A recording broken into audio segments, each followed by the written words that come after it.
¿Qué tal? ¿Cómo andan? Muy buenas noches. Bienvenidas, bienvenidos a QR. Estamos en Bravo TV, en vivo hasta las 12 de la noche. Hoy es miércoles 3 de septiembre.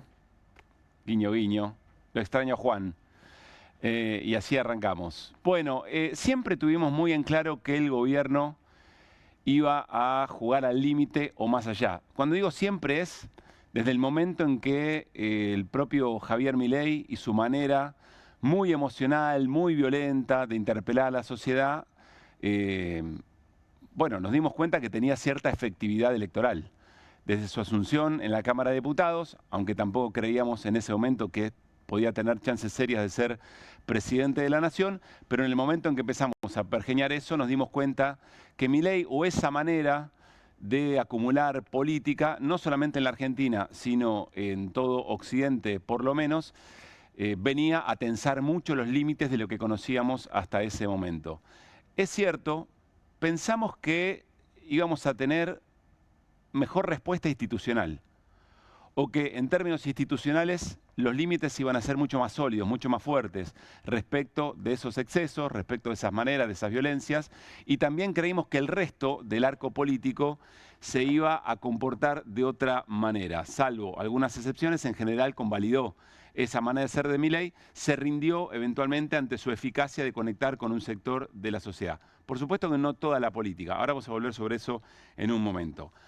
También dijimos en el comienzo del mandato de Javier Milei, en el comienzo de su presidencia, que íbamos a llegar inexorablemente a un momento en que el gobierno empezara a recibir los costos de esos límites que iba corriendo.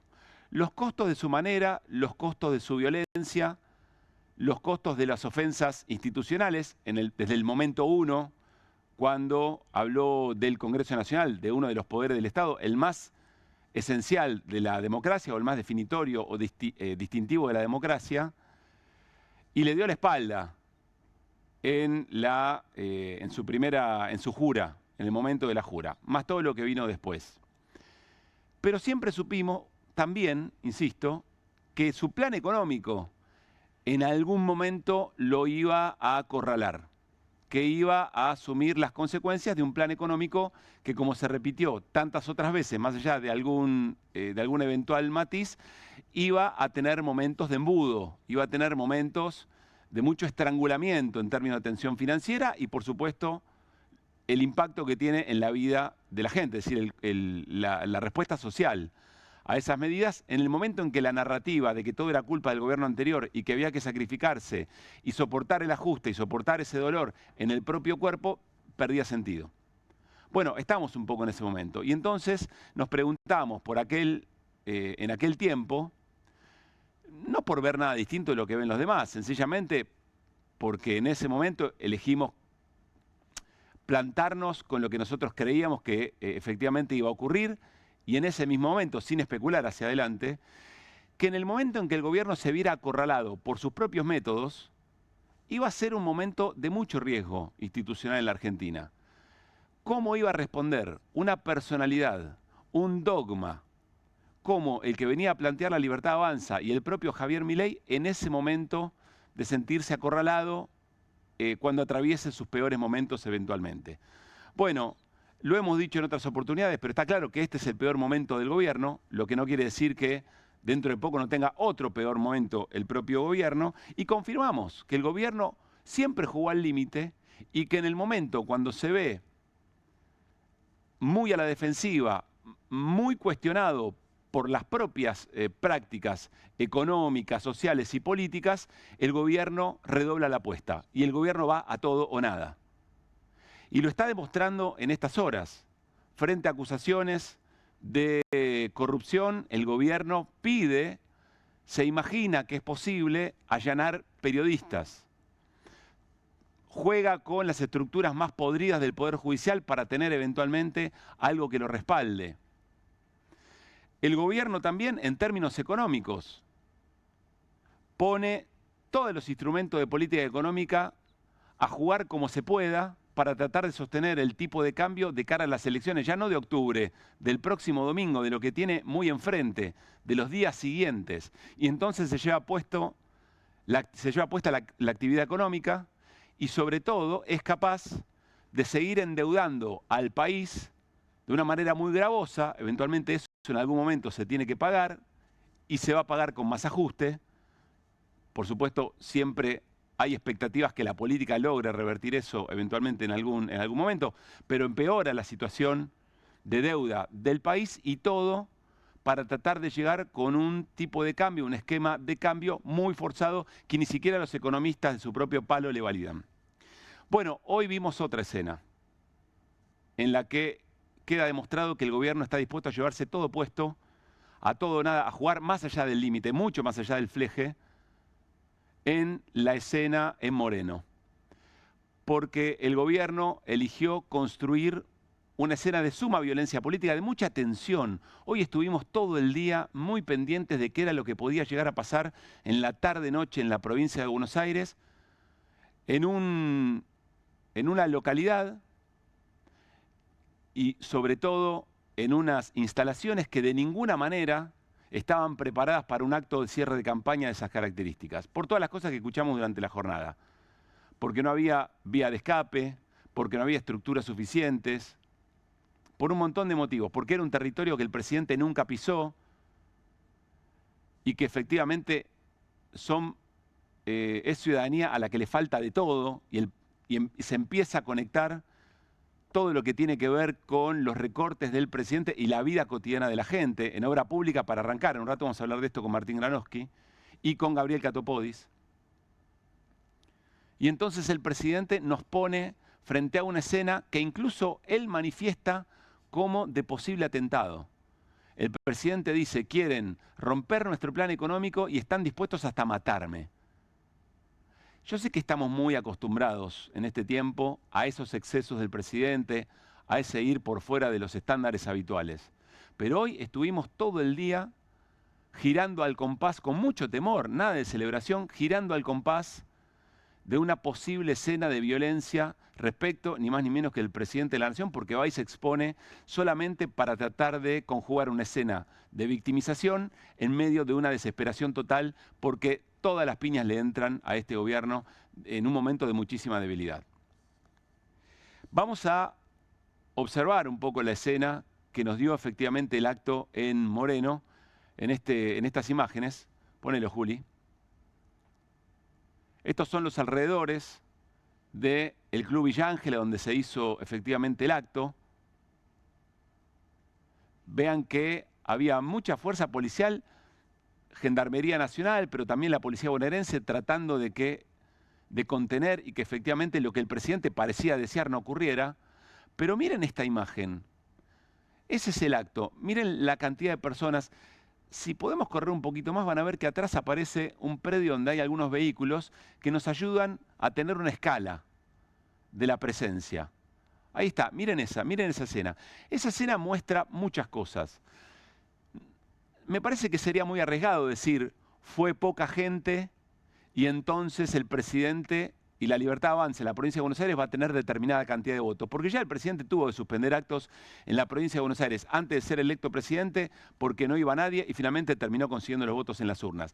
Pero lo que muestra esta escena es que no había ningún justificativo para hacer este tipo de acto en ese lugar. Este acto se podría haber hecho en cualquier otro lugar de la provincia de Buenos Aires, en cualquier club techado, con mejores instalaciones, más preparado eventualmente para cualquier cosa que pudiera pasar en el ingreso del presidente, en la salida del presidente. Esa escena lo muestra perfectamente. Estaban prohibidas las cámaras, pero este era un dron de la policía bonaerense, si no me equivoco, que nos dio estas imágenes que nos permiten entender que el gobierno buscó crear esta escena. Y además, esto que van a ver a continuación. La gente, mientras, fíjense, voy a hacer silencio para que escuchen que está Milei hablando. ¡Porque son delincuentes! Allí estaba Milei hablando y la gente se iba. Mucho rumor de que a la gente se le pagó determinada cantidad de dinero para efectivamente ir al acto. Ustedes dirán, bueno, es una práctica de todos los espacios políticos. Es cierto, pero quiero decir, acá había, y por distintos indicios, distintos indicadores, acá había un acto que buscaba otra cosa. No que el presidente fuera a un lugar donde la gente necesita y mucho de la política para que le mejore la vida. No, acá había acá había otro objetivo. Se buscaba un acto vulnerable. Lo mismo que pasó en Lomas, lo mismo que pasó eventualmente en otros actos donde el presidente también le empezó a gustar la idea de ponerse en lugar de víctima e incluso decir que lo querían matar, que el kirchnerismo lo quería matar. Pero vamos a un tramo del discurso del presidente en el escenario, allí en Moreno, en la provincia de Buenos Aires. Van contra la familia. Imagínense cómo deben estar las cosas en este momento en la provincia de Buenos Aires para que hayan hecho los tres tipos de operaciones todas juntas. Trataron de acusarnos de chorros, digamos, y fueron contra nuestras vidas humanas y además se metieron con mi hermana. Vaya que están asustados y el domingo le vamos a pintar la provincia de violeta. Vieron que nos encanta el análisis del discurso, de la escena. Son aportes para la lectura de una jornada que, insisto, nos mantuvo en vilo a propósito, con lo que todo eso significa, ¿no? En los alrededores de una elección. Primero, el presidente leyó la gran mayoría de su discurso, por no decir todo. Usa lentes, lee el discurso, en el discurso están las inflexiones, están, por supuesto, sus principales definiciones con las que machaca, mucho con terminar con el kirchnerismo, etcétera, etcétera. Pero en un momento sale del discurso que es este, sale del discurso leído y balbuceando muy visiblemente, emocionalmente tocado, estoy tratando de elegir muy bien las palabras, el presidente dice: contra nuestras vidas humanas, llamativa construcción de lenguaje, y el presidente dice: se meten con mi hermana. Acá hay una primera aclaración. No es su hermana, es la secretaria general de la presidencia la que está siendo acusada, uno podría decir, el propio Milei sabía, pero la que está en el centro de las acusaciones de corrupción, y no de corrupción en un organismo, de una corrupción estructural, es una funcionaria de altísimo nivel. La secretaria general de la presidencia, con el rol que ocupa incluso dentro del esquema de poder del gobierno. No es la hermana. No es un espacio de la vida política en la Argentina que lo quiere molestar en términos personales al Milei y se meten con su hermana. Estamos hablando de una funcionaria, insisto, de muy alto rango. Primera observación. El presidente lo lleva eventualmente por otro lado. Y finalmente, presidente, 3 ataques, tenía que elegir 3 dimensiones. Ahí hay que preguntarle al vocero Manuel Adorni, dentro de la pequeña y mediana empresa que armó en la vocería presidencial, hagan valer un poco la guita. Digan 2. ¿Les parece poco 2? Digan 4, 5 ataques en distintos niveles, en distintas dimensiones, pero 3 no. No lo ayudan al presidente, francamente tampoco. Bueno, por supuesto que esto intenta correr el eje de 2 cuestiones muy importantes que hoy vamos a abordar en el programa. Con Irina Hauser vamos a hablar de algo que hoy puso negro sobre blanco Alejandro Berkovich, que son los nombres propios que conectan la función pública con el sector privado. Más específicamente, una persona que ocupaba un rol en el Ministerio de Salud, previendo las compras que tenía que hacer el Ministerio de Salud, entre otras cosas de medicamento, y que de un momento a otro pasa a trabajar en una droguería. ¿En cuál? En la Suizo-Argentina. Haciendo que efectivamente todo eso que podía hacer muy bien porque conocía, por haber estado del otro lado del mostrador, cuál era la demanda del propio Estado. Lo vamos a hablar enseguida con Irina y seguimos recorriendo toda la estructura de corrupción por la que se lo acusa al gobierno. Y vamos a hablar con Guido Bambini, otra vez de lo que vamos a darnos cuenta que el problema no es el riesgo K, que el problema es francamente el riesgo M, el plan económico del gobierno de Javier Milei. Y vamos a ver una de las placas que nos va a mostrar uno de los elementos que va a utilizar Guido Bambini, que es el riesgo país comparado de la Argentina con el resto de los países de América Latina. Un riesgo país divergente, digamos. El de arriba claramente es el riesgo país de la Argentina, y miren el promedio del riesgo país del resto de los países de América Latina. Acá hay un problema muy serio, evidentemente. Hay un momento cerca de junio del 2025 que empezaron a pasar cosas en la Argentina que hicieron que el riesgo país tomara una dirección exactamente contraria a la del resto de los países de América Latina. Entonces, lo que tenemos que pensar efectivamente es que no se trata de un riesgo K, se trata de un riesgo del propio gobierno. El gobierno pone en riesgo a la Argentina, el gobierno se pone en riesgo a sí mismo. El gobierno insiste con que el problema son los K. Bueno, déjenme decirles que la principal referente del kirchnerismo está proscripta. La metieron presa en una causa viciada de nulidad. Fue posible. Habla de un esquema donde mucho poder el kirchnerismo evidentemente no tiene, aunque sea para resistir eso. O el sistema leyó que era posible meter presa a Cristina de esa manera, proscribirla y que eventualmente no sacudiría ninguna base de la vida democrática en la Argentina. Sí lo hace, quiero decir, la respuesta no fue la esperada. También es cierto que el kirchnerismo está en un momento de, ahora observando lo que hace el gobierno, la debacle del gobierno, pero está en un momento de mirame, no me toques. Cuando pase la elección en la provincia de Buenos Aires y eventualmente camino a o después de la elección de octubre, hay que dirimir cuestiones en la propia hegemonía del peronismo y de todo el espacio que hoy conforma Fuerza Patria. Está, insisto, en mirame, no me toques. El kirchnerismo que dice el presidente tiene la capacidad de matarlo, de arruinarle el plan económico. Y un elemento más, que lo conversábamos con Carlos Heller en estos días. Si vos ves el Congreso, el kirchnerismo es exactamente el mismo de cuando empezó el mandato. Tomó las mismas decisiones y tuvo las mismas posturas que en el comienzo del mandato. Se opuso sistemáticamente a las propuestas del oficialismo. No le dio las herramientas para la gobernabilidad. No le votó la ley bases. Quería voltear el decreto 70, que fue casi una reforma constitucional de hecho. Los que cambiaron fueron los otros.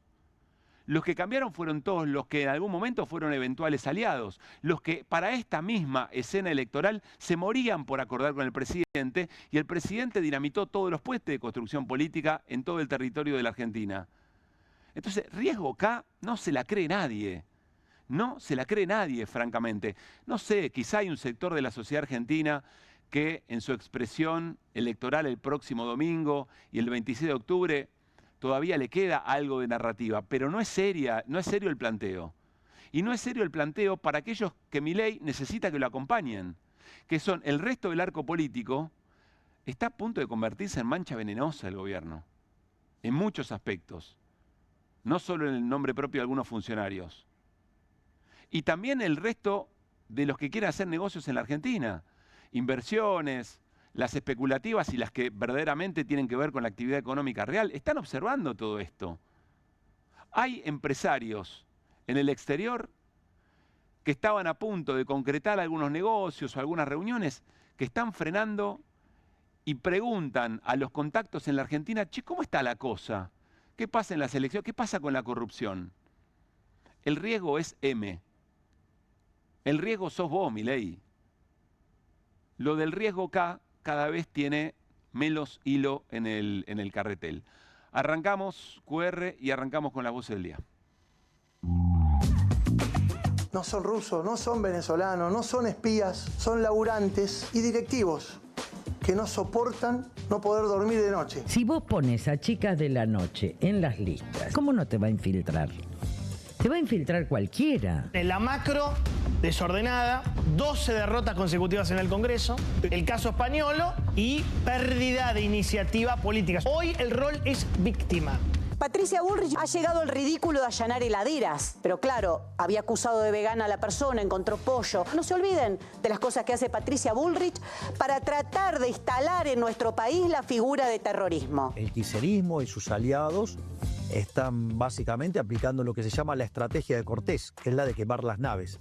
Desde tratar de destruir el programa económico desde el Congreso de la Nación o intentar atarme. Pero no me sorprendería que les quede el 20% de todo ese gran apoyo militante por descubrir que el gobierno que ellos votaron se dedican sistemáticamente a robar fondos públicos. El ejemplo más claro es el de Libra. Ella hace la negociación con Novelli y con Davis, pero el que pone el tuit es él. Eso es una caja común. Lo que más le va a doler a Milei no es por las redes, no es los canales nacionales es en las urnas. Por lo de las coimas que está pegando en el mercado, las encuestas se están dando empate o -2 y el mercado está descontando que el gobierno va a perder por 8 puntos.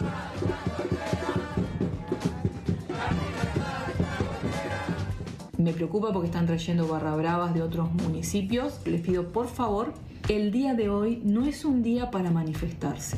Viene hoy el presidente de visita acá al partido. ¿Qué piensa? Que es lo peor que le pudo haber pasado a la Argentina. Está planeando un autoatentado. Un grupo de 80 personas, ¿pero que seguridad privada hombres encapuchados? Yo soy vecina y ellos no son de Moreno, son toda gente infiltrada. Y el miedo que empiecen a generar disturbios y que la liguen la gente de acá. Viene mucha seguridad porque viene el delincuente. A Cristina le metieron preso porque, bueno, dice que roba, pero por lo menos no le robaron a los pobres. Un gobierno de mierda que para nosotros, a nosotros no nos da nada. Porque se jactan de decir que Moreno está lleno de ladrones, que es zona liberada. Vayan a Nordelta, que ahí está peor. Acaban de revolearle un botellazo a un periodista. ¿Cómo es tu nombre? Trabajo. Cristian Mercatante, Desayuno Americano. Trataron de acusarnos de chorros, digamos, y fueron contra nuestras vidas humanas y además se metieron con mi hermana. Vaya que están asustados y el domingo le vamos a pintar la provincia de violeta.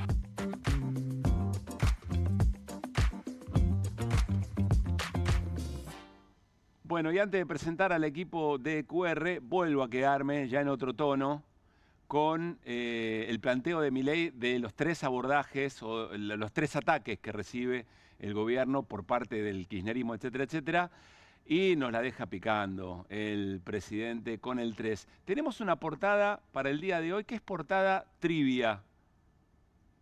Se imaginarán por qué. Obsérvenla, préstenle atención. Los González están trabajando para este programa.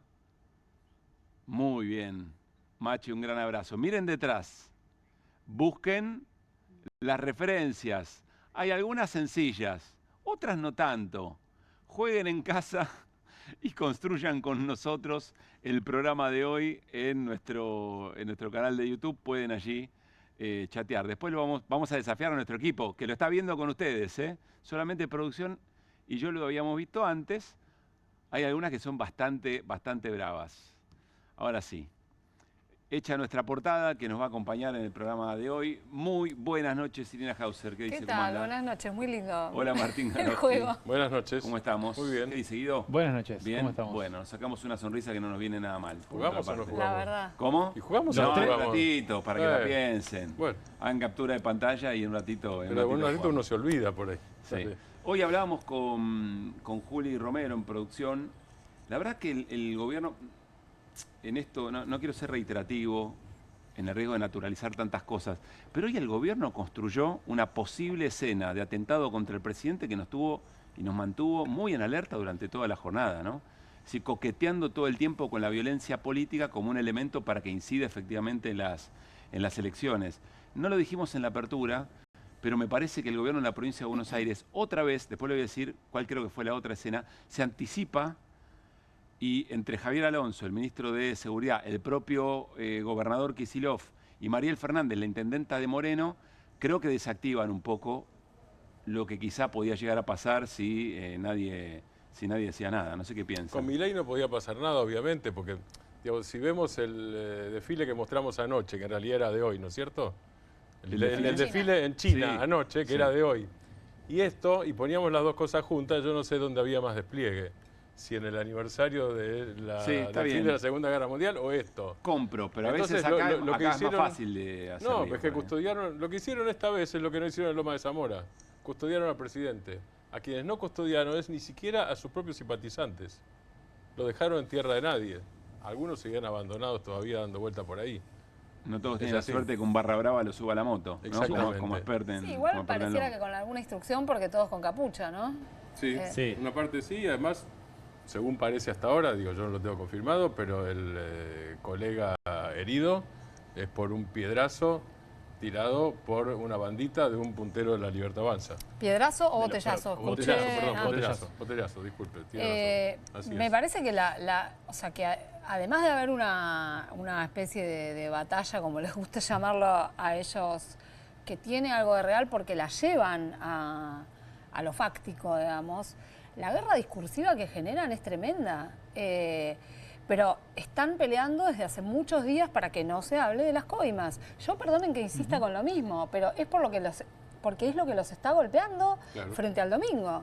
Entonces, primero fue la denuncia contra el comando venezolano ruso y Central Córdoba, Santiago del Estero. Sí, bueno, ahí está. Está Mauro Federico, que responde a Putin, y todavía no sabemos Jorge Rial a quién responde, cuál de los dos. Me gustó la respuesta de la embajada rusa igual. Claro. ¿Sabés qué puesto tenía el embajador ruso? Fue director de contraterrorismo de la Cancillería rusa antes de venir acá, hace unos años. Algo conoce del tema. Sí. Bueno, primero fue eso. Y bueno, esto, bueno, viene al despliegue de hoy en Moreno, vienen dándole una manija tremenda hace un día, 2 días, tratando... Sí, lo que pasa es que venimos de lo de Lomas, donde más allá de cualquier elemento, la verdad es que es muy verosímil creer que el gobierno quería pasar a la victimización, toda su narrativa va en ese sentido. Sí. El propio presidente diciéndole a un medio extranjero, están dispuestos a matarme o incluso podrían querer matarme. Pero Lomas, ¿cuándo fue? ¿Hace también? La semana pasada. Por eso, pero fue en el medio de lo de las coimas. Por eso insisto, o sea, me parece que... Es muy evidente, decimos. Que es muy evidente. Hoy el secretario de Finanzas, en una entrevista a la mañana, Pablo Quirno, menciona también como una de las cuestiones que están desestabilizando, generando incertidumbre en materia cambiaria e inflacionaria, el supuesto golpe de Estado que recibió, el supuesto atentado. Atentado, dijo, el supuesto atentado que le hicieron al presidente la semana pasada en Lomas de Zamora. Pero son unos descarados, la verdad. Bueno, sí, eso le puede terminar esa palabra para hablar de, además de una escena donde realmente Milei fue desprotegido. Claro. Patricia Bullrich no mandó toda la artillería que manda a reprimir a los jubilados. Claro, bueno. Hoy se cumplió la cápsula. Claro. Pero yo insisto, me parece que hay un muy bien hacer por parte del gobernador de la provincia de Buenos Aires cuando desactiva y dice con claridad, si pasa algo es responsabilidad del gobierno, porque este lugar no está preparado para un acto de estas características. Lo dijo el gobernador en términos políticos, lo dijo el ministro de Seguridad de la provincia en términos técnicos, si ustedes quieren, y la propia Mariel Fernández contó que nadie le estaba prestando un lugar al propio Milei, y que fueron efectivamente a buscar un terreno vinculado a una parroquia. Le dije, pero escúchame, vos dijiste que Francisco era el representante del maligno en la tierra, que no, me parece que no es por ahí. Bueno. Ahora, lo que vos decís, perdón, Pablo, y relacionado con lo que citaba Guido de Quirno, hay un problema no para este gobierno solamente, para cualquier gobierno. Si vos sos el Poder Ejecutivo, y el Poder Ejecutivo es unipersonal y es el presidente según la Constitución argentina, pero en cualquier lugar del mundo tenés un límite para la victimización. Cuando vos te pasás de rosca de la victimización, pasás a ser débil. Y nadie quiere, o nadie respeta, y hablo de establishment inclusive, nadie respeta a alguien débil. Pasás a ser débil vos, digo, atentado, ¿cómo? ¿Sos víctima o mandás? Si no mandás, hablo de mandar constitucionalmente, no hablo de dictadura, ni del proyecto de Milei, que yo creo que es un proyecto tiránico. Digo, no hablo de eso, hablo de lo que todavía pasa. Creo que es un proyecto de construcción tiránica, pero daría para hablar más. Bien. Pero lo que digo es, puestos del otro lado...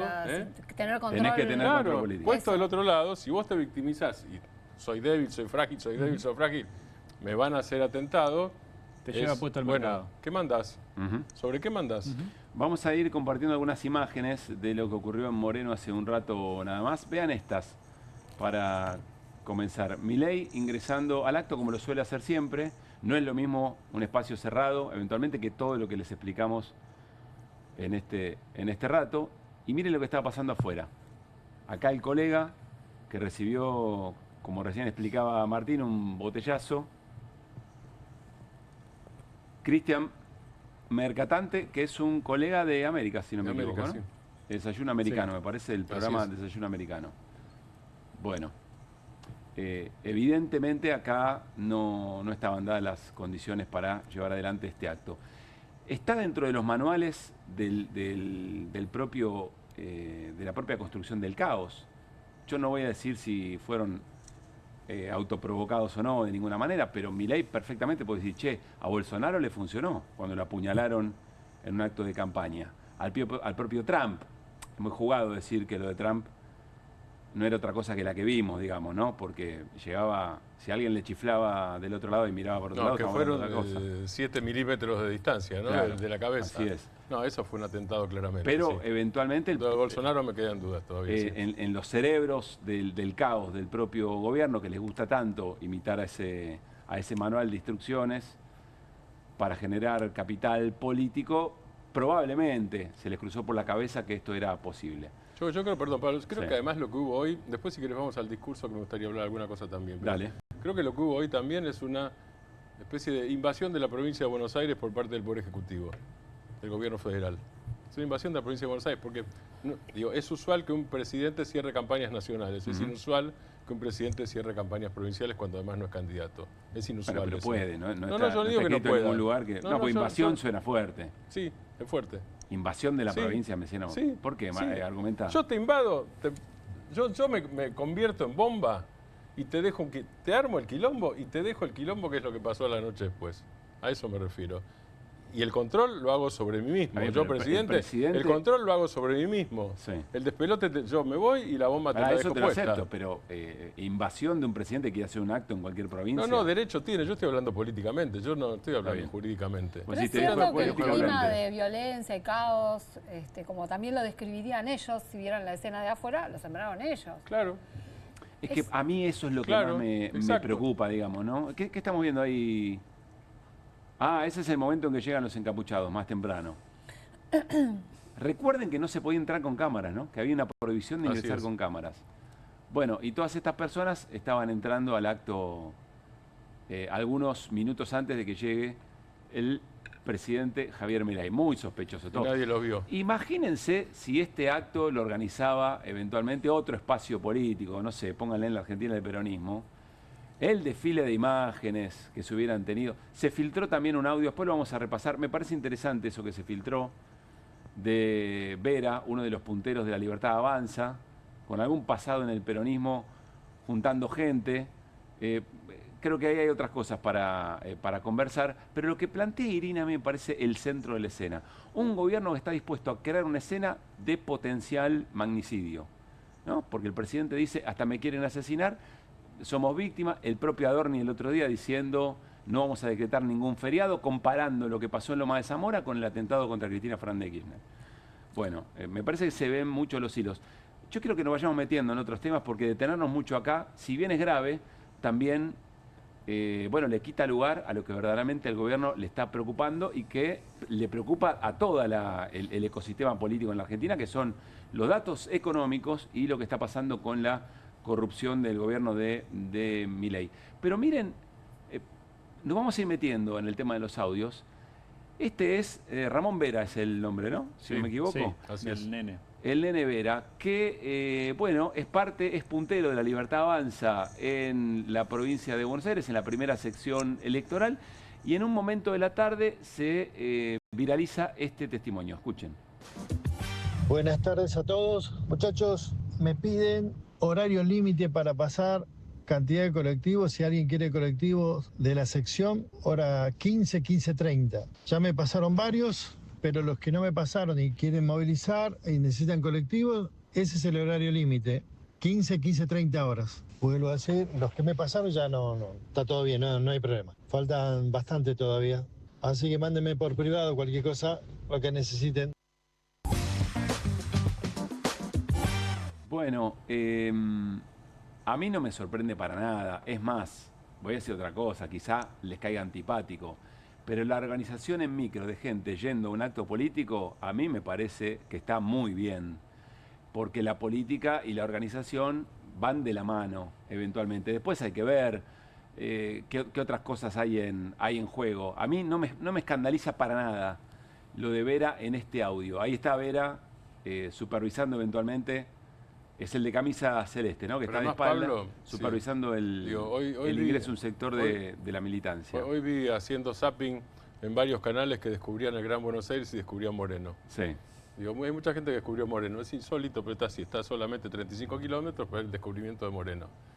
Si ya que descubren Moreno, que pongan el GPS, que busquen transporte público, que es difícil, a ver en cuánto llegás, no desde Buenos Aires, no desde el centro de Buenos Aires, de cualquier lugar.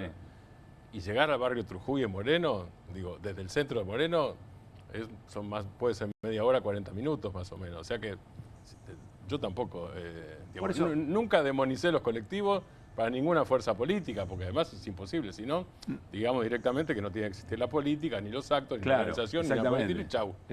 Son valiosos los autoconvocados, por supuesto, dicen algo, ¿no? Pero la organización es muy importante. ¿Por qué me detengo en el audio? El colega Manu Jove tira uno de dos puntos que me parece interesante. Este audio alguien lo grabó, es decir, a alguien le llegó el mensaje y alguien lo repartió. Es un audio de chat, ¿no? Es un audio porque de chat. Dice, después sigo por privado, o sea que va a ser de chat. Exactamente, claro. Es un audio de algún grupo. Entonces alguien de ese grupo lo reparte. Y lo que dice Manu Jove es, che, están tratando de buscar un esquema de espionaje ilegal de los rusos, de los venezolanos, de Tobillino, etcétera, etcétera. Y lo que no se dan cuenta es que lo que pasó fue esto mismo que pasó con este audio. Que es gente que está muy caliente, lo dijimos ayer, gente muy caliente por distintas razones, porque no se confían entre ellos en una reunión, porque los echaron a patadas eventualmente. Ayer le mencionamos ese audio que registra un escándalo, creo que tenía que ver con la visita a los genocidas, cuando Lourdes Arrieta se descompensa en uno de los salones de la Cámara de Diputados, con muchos testigos allí, estaba Martín Menem, y alguien grabó eso ahí. Sí. Hay antecedentes de eso. Son ustedes, no es el kirchnerismo, no es espionaje ilegal. Lo dijo Mauro Federico ayer.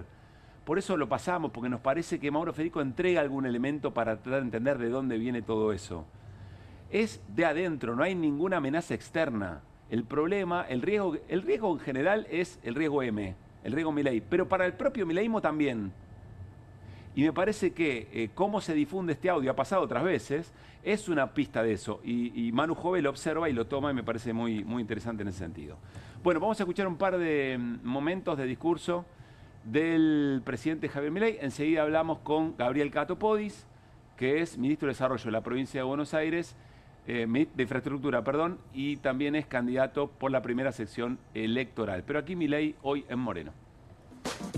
No se olviden que en este kirchnerismo inmundo se cargaron con la vida del fiscal Nisman.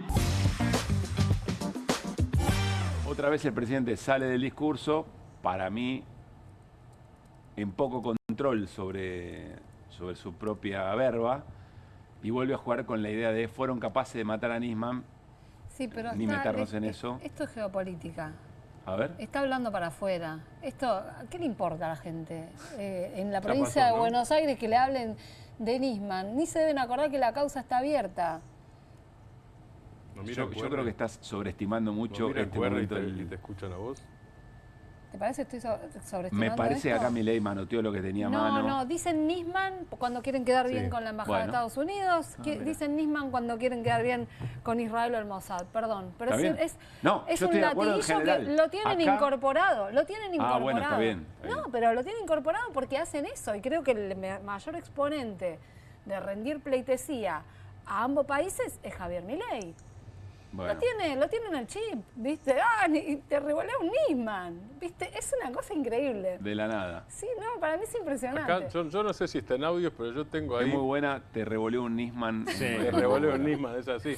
Claro, el revoleo de Nisman me empieza, claro, en la campaña que gana Macri. Ahí empieza el revoleo de Nisman para uso electoral. Claro, es ahí.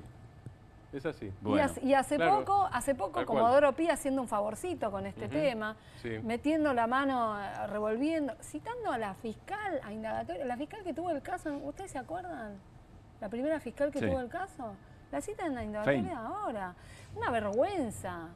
Una vergüenza. Yo creo que a los votantes jóvenes, descontentos con la política, enojados con la política, que votaron a Milei hace 2 años, esto, y la otra cuestión, también el gesto que tiene con Milman diciendo que favorablemente resultó el segundo punto, en el día de hoy, me parece que no, como que al contrario, Milman no es casta. A Milman lo usa, no sé si tenemos ese tramo, pero a Milman lo usa para tratar de decir, ven que todas las acusaciones después terminan en la nada, pero ensucian de la misma manera que lo están haciendo con nosotros.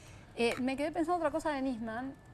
Eso también conecta con Cristina y con el kirchnerismo, porque la acusación velada y pendiente, que hasta la tomó el futuro embajador de Estados Unidos, Lamelas, es que... Perdón. ¿Se acuerdan que habló del caso del memorándum? Perdón, dice Martín. No, bueno. El apellido, Martín, el apellido. Por eso, no pasa nada.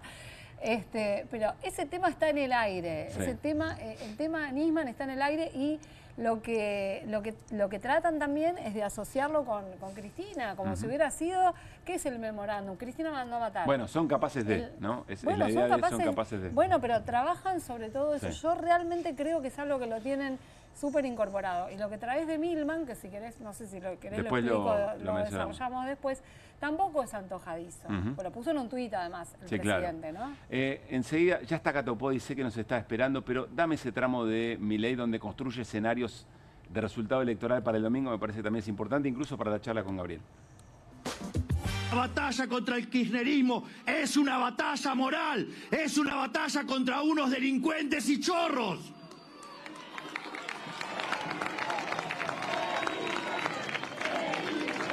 Ellos extreman sus actos violentos porque están asustados. Y están asustados precisamente porque los bonaerenses y los argentinos de bien les perdimos el miedo. Porque finalmente la provincia de Buenos Aires despertará y gritará: ¡kirchnerismo nunca más! Hoy, todas las encuestas coinciden en que estamos en una situación de empate técnico.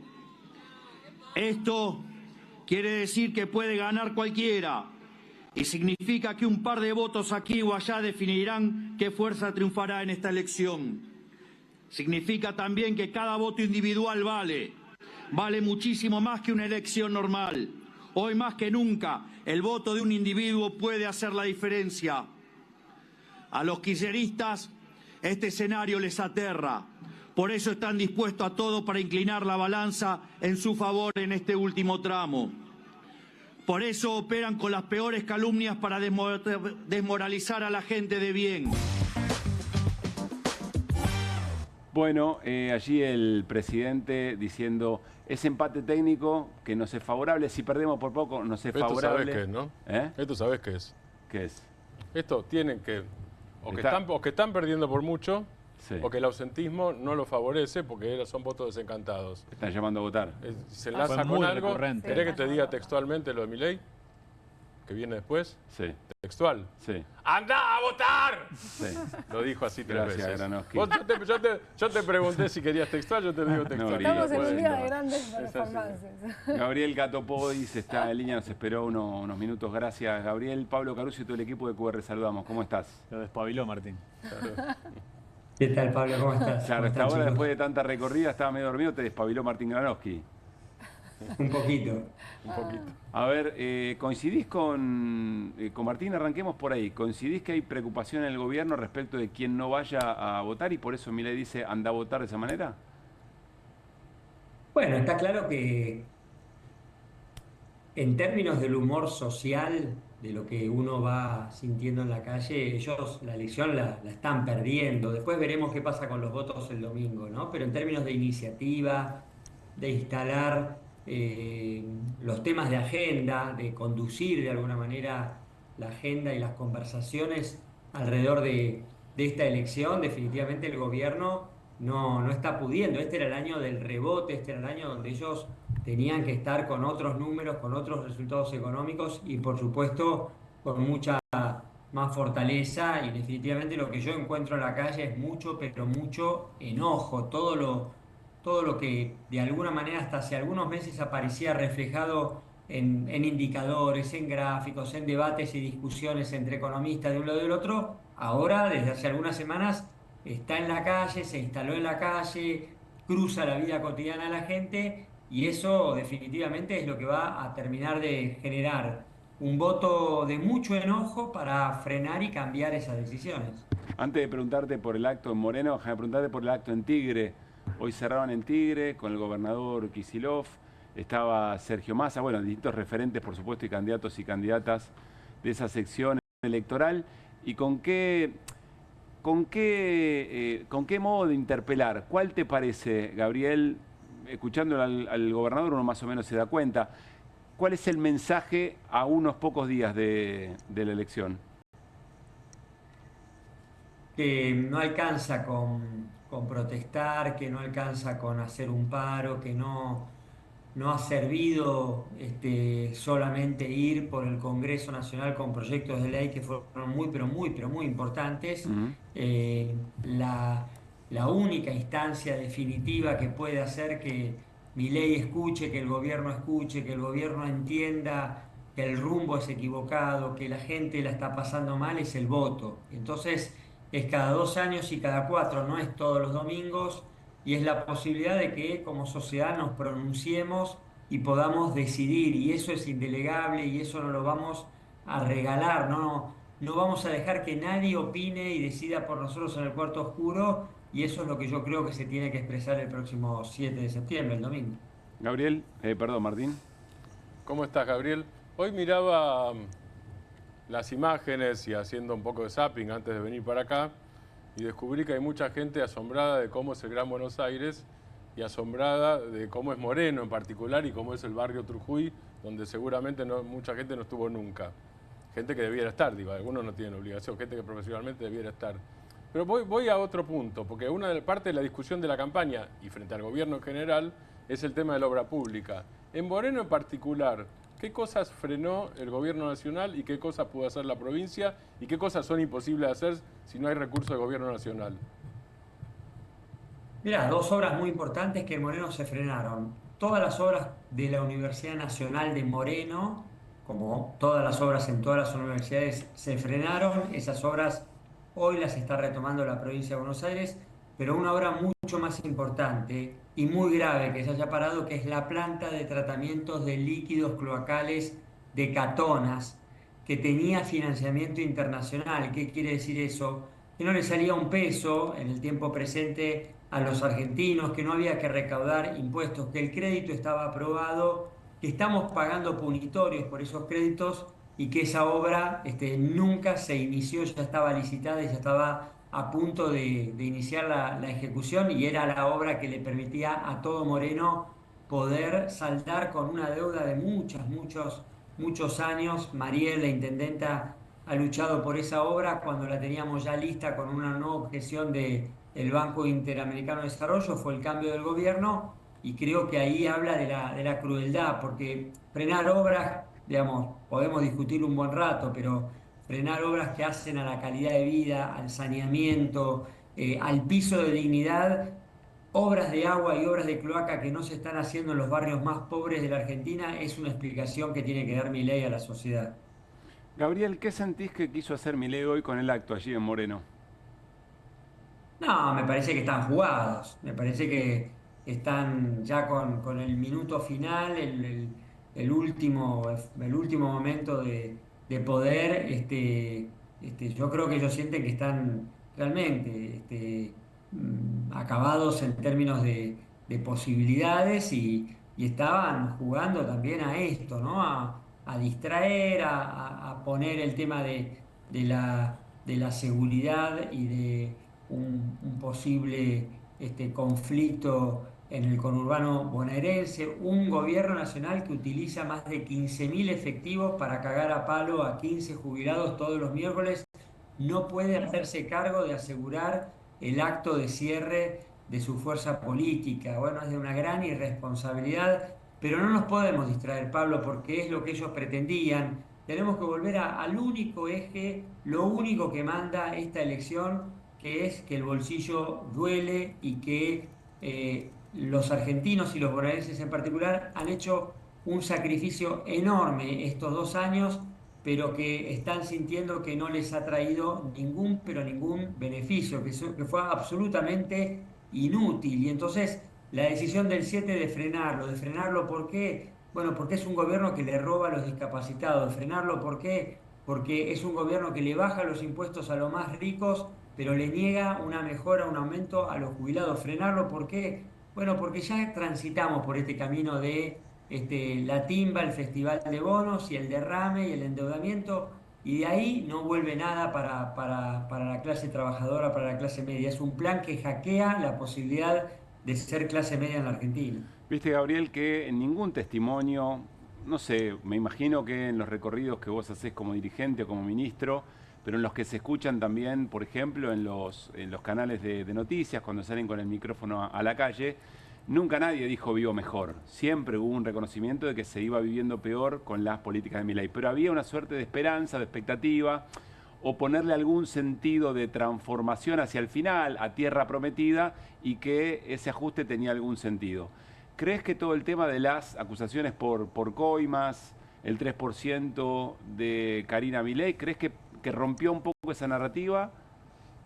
¿O que va a ser? Sí, es como ese castillo castillo de naipe que se cae, ¿no? La crisis venía de muchos meses, se iba manifestando sector por sector y actividad por actividad, y me parece que lo de las últimas semanas fue como ese naipe que hace caer todo el castillo y que pone en evidencia que definitivamente este es un gobierno que fue elegido para un objetivo. La promesa central que tenía que asumir y que asumió este gobierno era resolver una larga crisis económica que viene teniendo desde hace muchos años la Argentina. Bueno, fracasaron. El plan no ha tenido buenos resultados y eso es lo que está sintiendo la gente. La última, Gabriel, ¿cómo percibís la primera sección electoral donde sos candidato?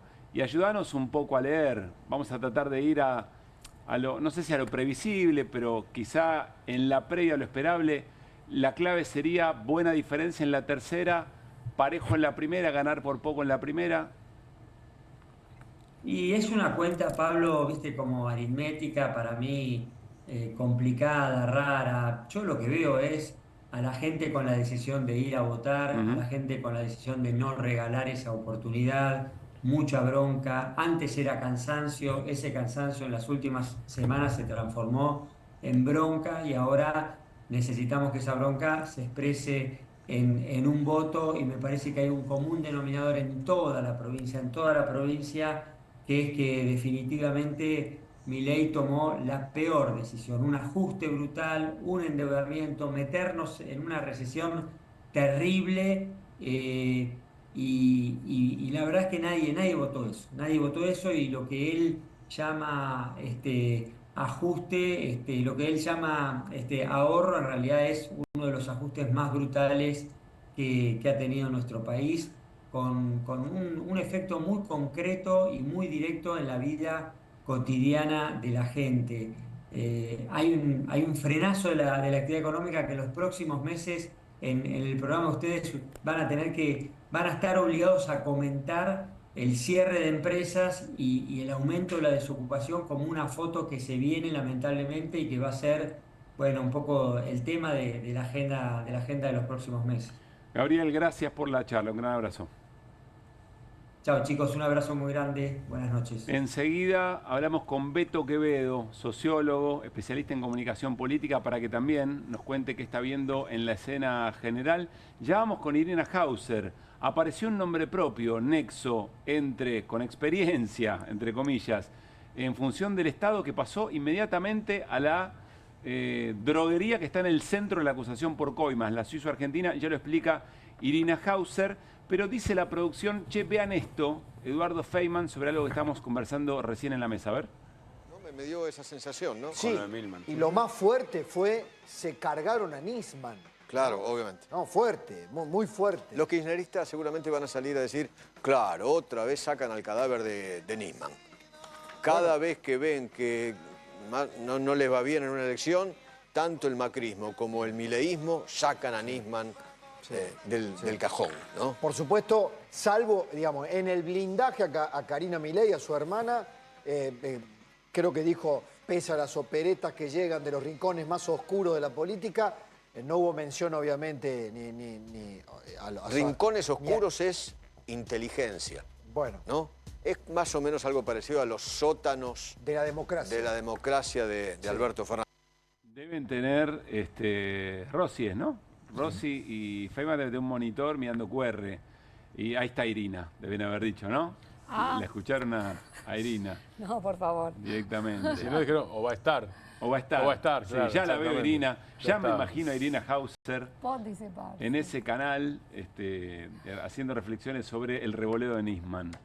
Dicho sea de paso, ¿vieron cuál es la canción que más entona el presidente cuando arranca el acto? Una que arranca diciendo, saquen al pingüino del cajón. Sí. Fuerte, ¿no? Sí. Pensé que era una canción cubana la que ibas a decir. No. Porque hay un reel dando vueltas. ¿Hay un reel? Hay un reel que lo muestra él cantando, Guantanamera, con otra letra. Y Karina le dice, ¿qué estás haciendo? Se me pegó, dice. Claro. Lo podemos saludar al Beto Quevedo, sociólogo, Luis Alberto, especialista en comunicación política. Beto, ¿cómo te va? Muy buenas noches. Hola Pablo, hola a todo el equipo, ¿cómo están? Gracias como siempre, muy consultado. Sos un pasajero frecuente de QR, ya es hora de que lo aceptes. Bueno, pues es que hoy conversaba con un dirigente del peronismo de muchos años, esos que saben leer muy bien los pliegues de los momentos políticos. Y decíamos, bueno, qué difícil es tratar de entender cómo se traduce todo esto en votos el domingo, en la actitud electoral de la gente el domingo, porque están pasando todos los días cosas, algunas son realmente muy importantes, otras son más humo, pero todo el tiempo es como un movimiento permanente, ¿no? de mucha intensidad. Uno se pregunta cómo está la cabeza de la ciudadanía frente a esta escena, Beto. Lo primero que te diría es que me parece que la intensidad política con la cual nosotros en nuestras cabezas miramos las cosas no es siempre lo que le pasa a la mayor parte de los ciudadanos que tienen un poco más de distancia con la política, tal vez. Saludablemente. Saludablemente, pero no con su economía cotidiana, no con sus problemas cotidianos, no con sus esperanzas, no con sus planificaciones. Me parece que es ahí donde Milei les ha pegado fuerte, ¿no? Milei despertó esperanzas en el 2023. Yo creo que Milei no solo gana por el fracaso de los gobiernos anteriores en 2023, sino que porque fue un político capaz de conectar con cierto espíritu posible de futuro, ¿no? Hay una Argentina posible de futuro, hay algo que tenemos que reconocerle a Milei en el 2023, que fue conectar de una manera positiva con que él podía sacar a la Argentina de este letargo económico, de estos problemas que todos vivían, especialmente la inflación. Yo creo que eso fue su gran valor político.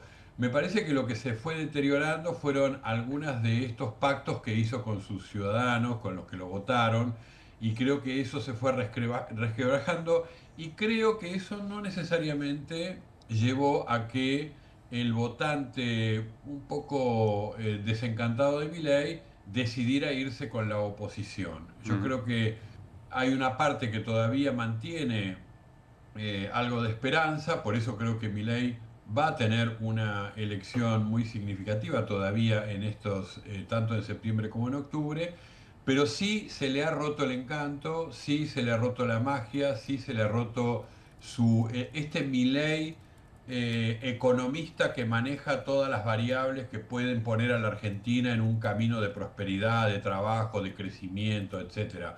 El experto en crecimiento con o sin dinero hoy no habló de economía. En realidad habló primero de una defensa de su hermana. Esto es una actitud defensiva. Segundo, de que hay un empate técnico en las elecciones de la provincia de Buenos Aires. Esto es una lectura pesimista de voy a pintar de violeta todo el país y la provincia de Buenos Aires. Y tercero, de tratar de correr un eje que yo creo que hoy sí está en esta elección plantado, que es el eje que se vota ahora en septiembre y en octubre. Yo creo que se vota o Milei Esperanza, lo que queda de Esperanza, o no a Milei, parémoslo, pongámosle un freno a Milei. Milei anti-Milei es un eje de esta campaña. Él trató de correrla a kirchnerismo anti-kirchnerismo. Me parece que no tiene la misma eficacia en el oído de la gente, porque con eso en realidad él había tratado de superarlo en 2023, ¿no? Casta o libertad, bueno, ahora vuelve, es como medio del pasado. Esto se parece más a una campaña de Macri, pero no coloca la promesa de futuro. Me parece que se perdió en eso, perdió magia, perdió fuerza, perdió convicción. Hoy el discurso fue bastante pobre y terminó mostrando que la debilidad está en ese llamado a vayan a votar, por favor, ¿no? bueno, como recién Martín lo invitaba, pero es un poco eso, ¿no? Necesito que vayan a votar porque esto se cae. Y me parece que esa percepción de que septiembre significativamente para la política, para la economía, para el FMI, para los grandes intereses corporativos, es una prueba de fuego para Milei, es que él jerarquizó una elección provincial, hizo actos, habla de esto, se victimiza, va al territorio porque teme que la derrota allí pueda ser muy grave para su gobierno. Promete Martín Granowski preguntar sin imitar a Milei. Granowski. Ni a Milei ni a nadie. Me imito a mí mismo nada más, Beto. En relación con lo que vos decías recién, a mí me llamó la atención una parte del discurso, Beto, el discurso de Milei. En relación al pesimismo, yo comparto tu diagnóstico, en relación al pesimismo, porque no era un discurso para dar vuelta votantes peronistas. El de 2023 sí, y además lo consiguió en buena parte, porque si no, no hubiera ganado por el 56% y no hubiera llegado, no ganó la provincia de Buenos Aires, la perdió, pero no hubiera llegado al nivel al que llegó en la provincia de Buenos Aires sin una buena porción de voto peronista. Esta vez me da la sensación que no sé qué te parece a vos, porque yo anoté algunas cosas y habla marea de votantes pagos ya no habla de ñoquis solamente, que habló, dice marea de votantes pagos del kirchnerismo.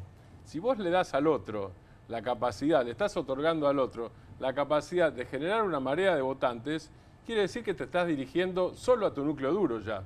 Y entonces che, no se queden en su casa, vuelvan a votarme. Me parece que eso es el acto de hoy también, no otra cosa. Es un buen punto, Martín, esa frase, porque habla más bien de cómo él, en su cabeza y su equipo y su gente, pero él está pensando en la elección, ¿no?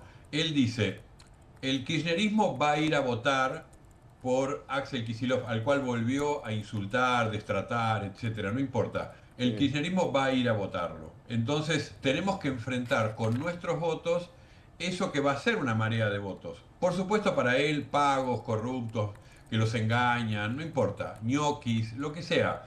Pero él teme que la corriente del kirchnerismo, del peronismo, de la provincia de Buenos Aires, está más segura de ir a votar este domingo que lo que está el votante de la Libertad Avanza o de Milei en el balotaje en el 2023. Los ve más débiles.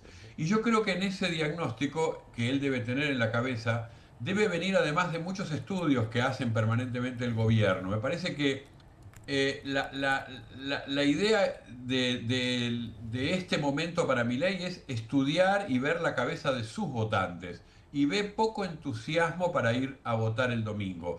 Y me parece que estos votantes no se corren necesariamente a la oposición, pero no tienen esperanza para ir a votarlo. En todo caso estarían dispuestos a esperar que le vaya bien, pero no militarlo. No tienen el entusiasmo que en algún momento tuvieron para ir a votar algo nuevo en la Argentina. Ahora pueden estar mirándolo más de reojo y diciendo, bueno, ojalá te vaya bien. Pero me parece que el mayor esfuerzo que puede tener él es tratar de convencerlos de que esos votantes que él ha perdido, porque todas las encuestas muestran que ha perdido votantes, esos se vuelvan a entusiasmar. Yo creo que el discurso de hoy fue un mal discurso político, leído, muy poco épico, muy poco entusiasta y sin ninguna promesa de futuro. Solamente el antikirchnerismo es el objetivo. Me parece que es poco. Beto, ¿cómo pega el tema Coimas? Y todo lo que viene apareciendo en las redes, en los medios, en la conversación. Cuando en opinión pública decimos cómo pega un tema, hay que analizar cómo entra en la conversación cotidiana de las personas, ¿no? Y yo creo que el 3% de Karina entró. Creo que entró que hay corrupción en el gobierno, creo que entró que las escuchas no fueron desmentidas, que son ciertas, sin entrar a hilar fino. El votante promedio sabe que el mileísmo que prometió tanta limpieza, transparencia, etcétera, es corrupto. Yo igual ahí, Pablo, voy a citar a un amigo sociólogo que el otro día decía todos los ciudadanos que creen en una dirigencia política, en algún momento saben que la dirigencia política les va a pedir una prueba de amor, que es, bueno, sí, soy corrupto, pero seguí queriéndome. Bueno, yo digo, esto me parece que le está pasando a Milei. Milei hoy sabe que sus propios votantes le han perdido este valor de que sos corrupto, parece que sí. Pero de todos modos, esto en otros gobiernos, pensemos en Menem en los 90, no fue suficiente para abandonarlos. A mi gusto, la corrupción entra, la corrupción pega, la corrupción le desgasta uno de sus banderas, pero yo creo que la economía sigue siendo más poderosa. Milei no logra conectar con un futuro de crecimiento, de mejor trabajo, de mejor salario, de que haya un clima económico que la gente vea que va a mejorar su situación. Ahí me parece que el votante de Milei sí está más decepcionado. En todo caso, quizá ese deterioro económico le abre la puerta a que la denuncia por corrupción pegue mucho más que por ahí lo que le pegó a Menem tantos escándalos antes del 95. Exactamente, es como decir, bueno, además de que no resolvés los problemas económicos, encima también sos corrupto. Claro. Bueno, eso suma, ¿no?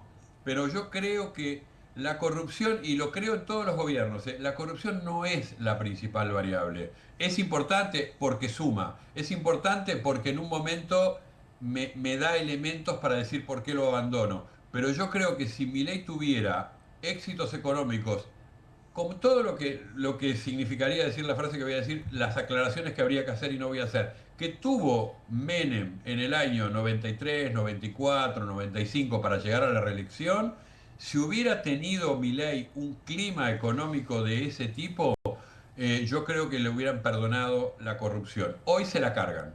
Lo que pasa es que además, Beto, no sé cuánto se lee en esto de hilar fino, que por ahí nosotros hilamos muy fino, tenemos mucho detalle, y vos decís, por ahí la ciudadanía está muy haciendo un montón de otras cosas y después recibe informaciones más a trazos gruesos, pero es muy fuerte, nos estamos enterando que celebraban que había un porcentaje objetivo para baja de pensiones, que a personas que hacen cola, que vienen de distintos lugares, a propósito, los mandan a lugares lejanos para que desistan de la certificación de la propia pensión. Algunas personas que venían con algún problema motor, por ejemplo, los obligaban a medir las piernas. Y a esa misma comunidad la chorean. Es muy fuerte, Beto. Yo entiendo lo que decís, lo de lo económico, ¿no? Pero es muy pesado el tema. Pero Pablo, permitime decirte, yo creo que es horroroso lo que acabas de decir. Y es así. Y a mí me estruja el corazón también de cómo se apoderaban además de los recursos de esa población tan vulnerable, ¿no? Bien. Desconfiada de cuánta gente sabe todo esto. Yo creo que el nivel de penetración, de la información, del interés, de desmenuzar todo esto, no es tan grande a nivel masivo. Creo que no entra tanto en la población. Estos detalles de los cuales estamos hablando. Entiendo. Yo creo que lo que más entró, cuando se vuelve algo, conversación, meme, etcétera, eso entra. Y para mí es, Karina cobra el 3% por las operaciones, por las compras del Estado. Eso entró. Eso entró. Se construyó una marca, dice Woody González. Y sí. Eso es cuando en la tribuna de San Lorenzo hay una bandera que dice 3%, eso entró. Te lo dice un cuervo. Claro, iba a decir, todo para decir, ¿no? San Lorenzo siempre la vanguardia. Pero además, nosotros que somos futboleros, ¿no es cierto? Después de un clásico hay memes, ¿no es cierto? ¿Cuánto duran? Y son buenos, como los de Karina, pero duran 2 días. Sí. Llevamos 2 semanas de reel sobre Karina y la creatividad sigue además de todo. Claro, porque no es que no hay repetición, hay creatividad permanente y sigue siendo tema. Y sigue siendo Martín, fuente pero de está creatividad. concentrado. Hay algo bueno en esto. Está concentrado en Karina 3%. Claro. Está concentrado en la perversión, que es la que señala Pablo, que yo estoy de acuerdo, que a mí me horroriza, pero no está en el detalle, está en el trazo grueso. Lo que pasa es que ese trazo grueso es demoledor. Claro. Es la hermana del presidente, como ustedes decían recién, no es la hermana, es la secretaria general de la Presidencia de la Nación que tiene esa práctica de cobrar un peaje para una compra estatal. Eso pega. Beto, gracias como siempre. Un gran abrazo. Un abrazo a todos y todas por allí. Repasemos nuestra portada, que hoy venía con trivia, con un juego. Nuestra portada del 3%, yo le diría más que portada, ya es sección, por lo que acaba de decir Martín. No son un par de días del meme, ¿no? Se constituyó, como dice Guy González, nuestro productor creativo, se construyó una marca con todo lo que lleva en términos de inversión, construir una marca que además tiene jingle, tiene musicalidad, además de logo y narrativa. Vamos con... Ahora volvemos, repásenla, ahora jugamos a ver si descubren todo lo que hay allí por detrás y las referencias al 3. Pero vamos con Irina Hauser porque hay novedades. ¿Cuáles, Iri? Hay un nexo que hasta ahora no se conocía entre el gobierno de los hermanos Milei y la droguería suizo-argentina, que es la droguería que está en el centro del escándalo de las coimas y que está siendo investigada por la justicia federal. El hombre se llama Luis Oscar Ricardo y el año pasado fue nombrado director de compras y contrataciones de la Dirección General de Administración del Ministerio de Salud. Fue nombrado en marzo del año pasado. Tengamos División Compras del Ministerio de Salud.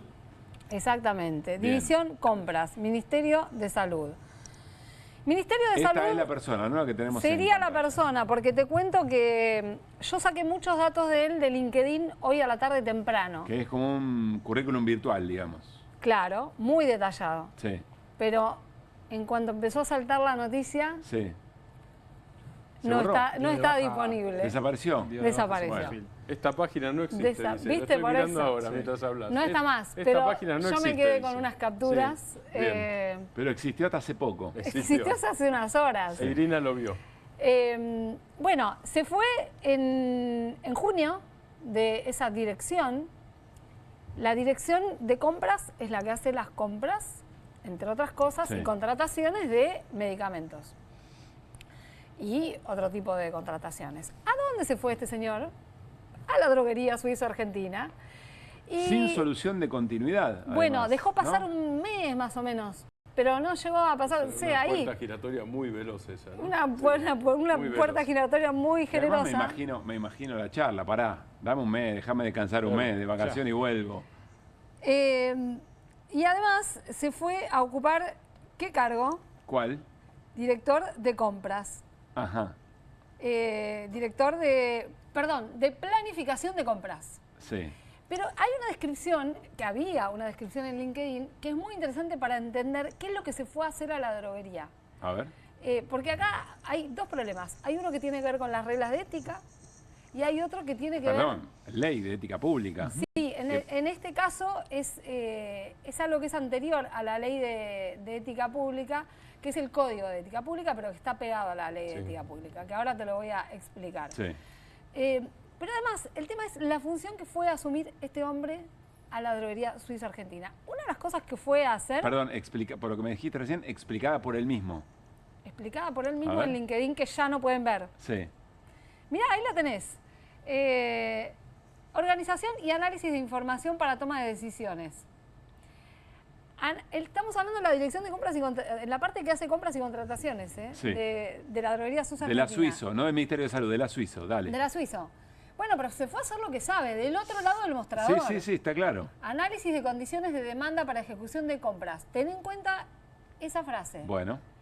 Vínculo entre el área comercial y el área de compras para la planificación de la demanda a tiempo. Análisis del stock para conocer su movimiento, tendencias de consumo y necesidades de compra.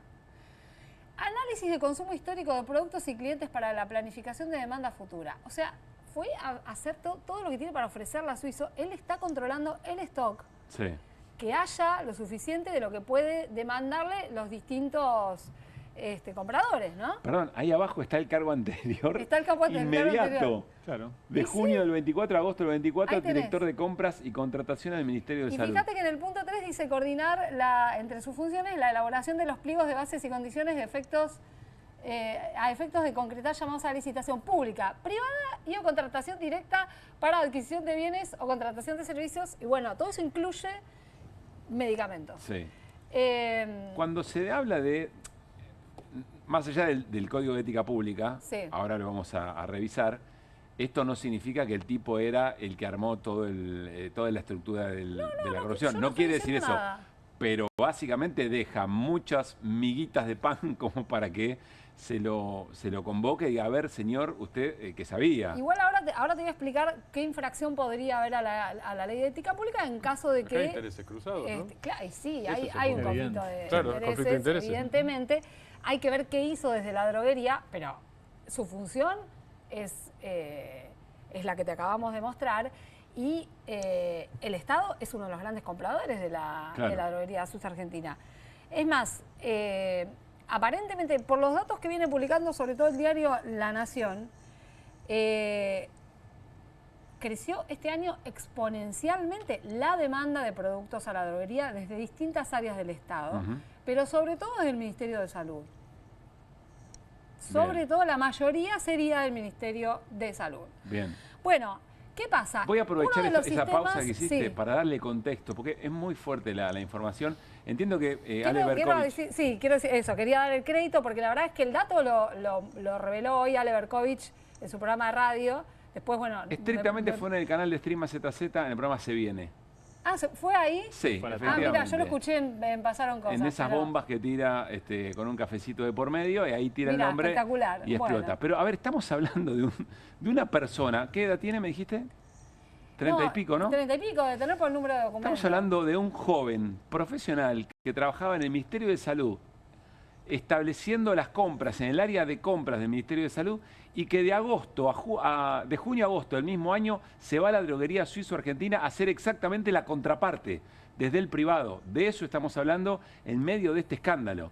Es decir, es un nexo directo en el vínculo más fino del escándalo de coimas por el cual se acusa al gobierno y del cual el 3% va para Karina Milei. Ya sabemos quién. Sí.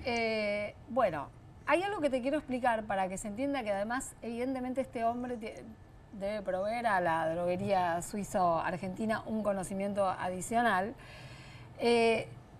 para el control del stock. ¿Por qué es importante? A ver. Hay un sistema de contratación directa, que es el que suele aplicarse para los medicamentos o prestaciones que se llaman de alto costo y baja incidencia. Tiene una sigla que se llama PACBI. Es una de las contrataciones que hace Andis, medicamentos de alto costo. Es una forma. La contratación puede ser directa, está habilitada para que sea directa. Perdón, con lo cual supongo que cada vez que una droguería o eventualmente va a comprar medicamento de alto costo, tiene que entender muy bien cuál es la demanda, no vas a comprar de más. Bueno, ¿qué es lo que pasa? Hay una lista de 18 proveedores del Estado para esta cuestión. Se sabe porque en la causa que se abrió el año pasado, ¿te acordás? Justamente por los posibles sobreprecios, que el fiscal dijo, no, acá hay un sistema que se usa, que es las licitaciones directas. La denuncia de agosto que se archivó. Sí, exactamente. Ahí está explicado el mecanismo. Hay una lista de 18 proveedores y el Estado tiene que elegir el que ofrece el mejor precio. Sí. Pero con lo que uno se encuentra es que las droguerías que responden rápido son las que tienen más espalda y las que tienen stock. Pues más tiene espalda financiera. Que es espalda financiera, claro, pero las que tienen stock de estos medicamentos que no tiene todo el mundo y todo el tiempo.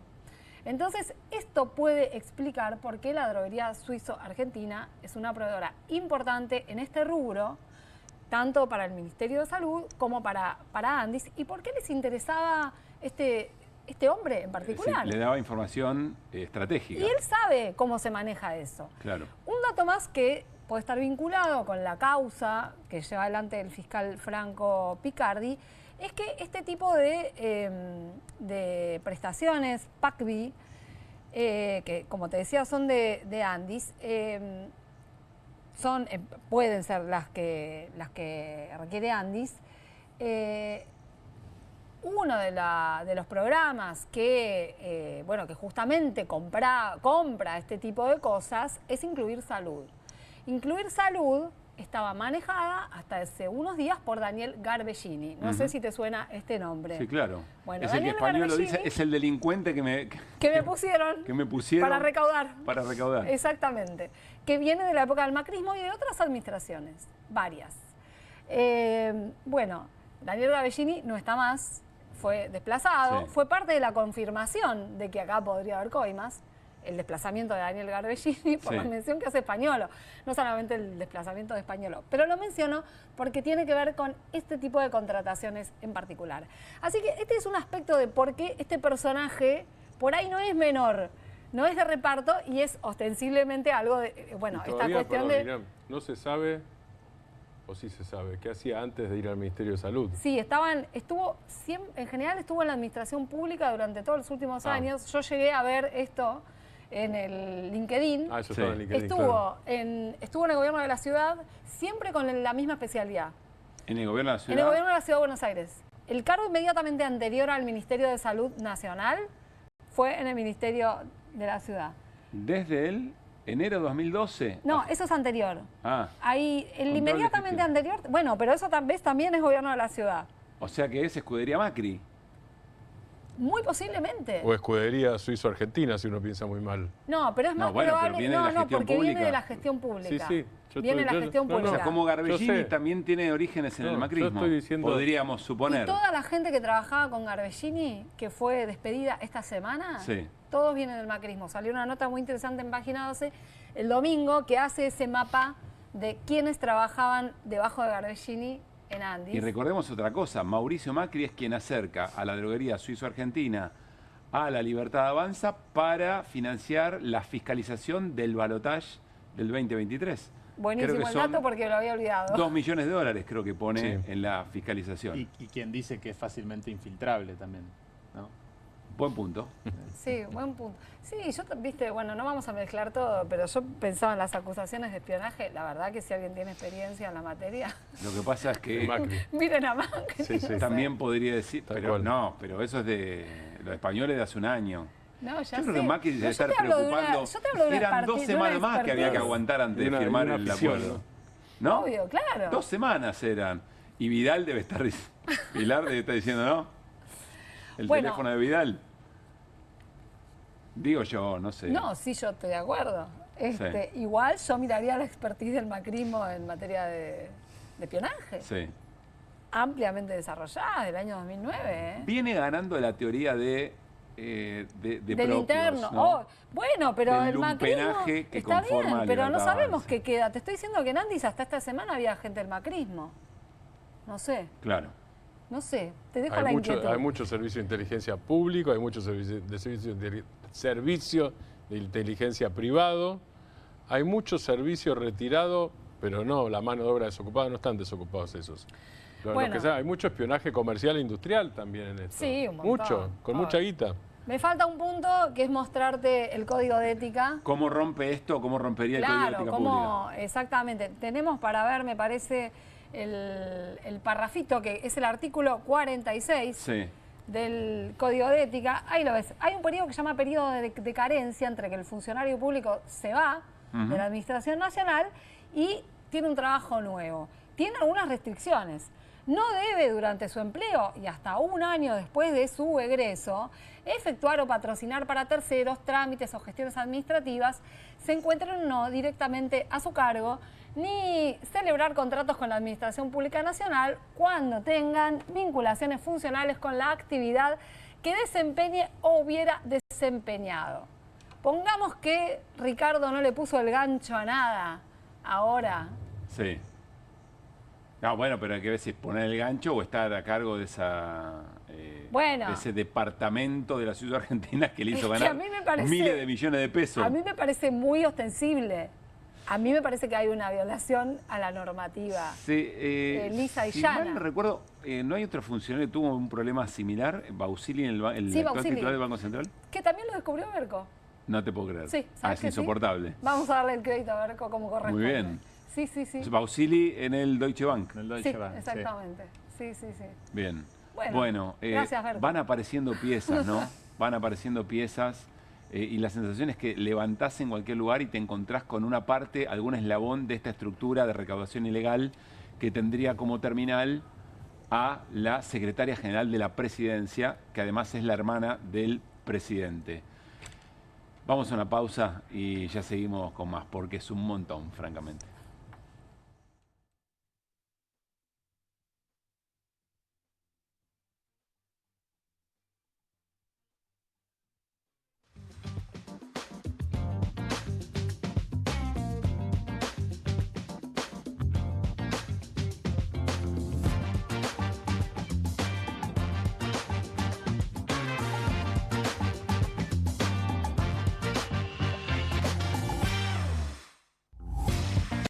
Aquí finaliza el horario de protección al menor.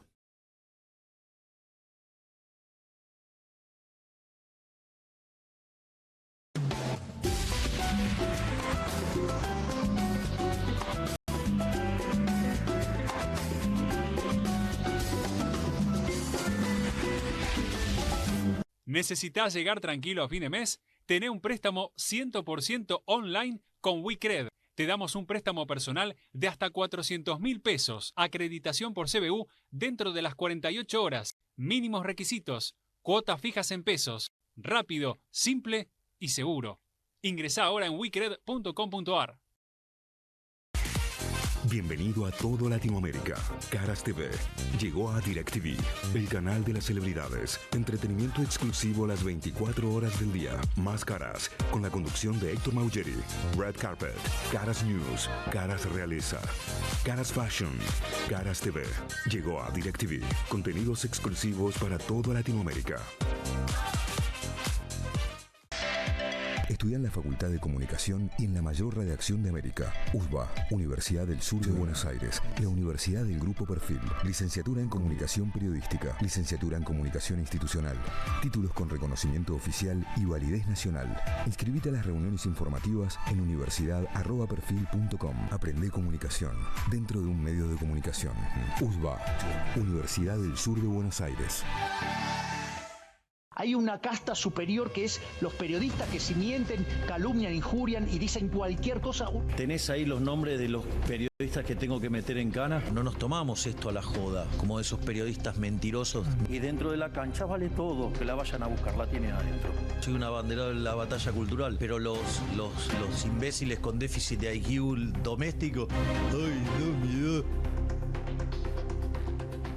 Mientras que los imbéciles de los periodistas... ¿Sabes la cantidad de periodistas que tengo para mandar a la hoguera? Las mentiras de los medios. Y periodistas ensobrados, operadores, basuras. No me vengas con que son inocentes. No digo que sean tan malos como los periodistas.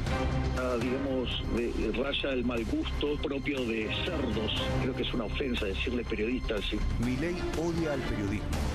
Nosotros amamos al periodismo. Suscríbete a perfil.com.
En Banco Credicop tenés la mejor tecnología para hacerte la vida más fácil.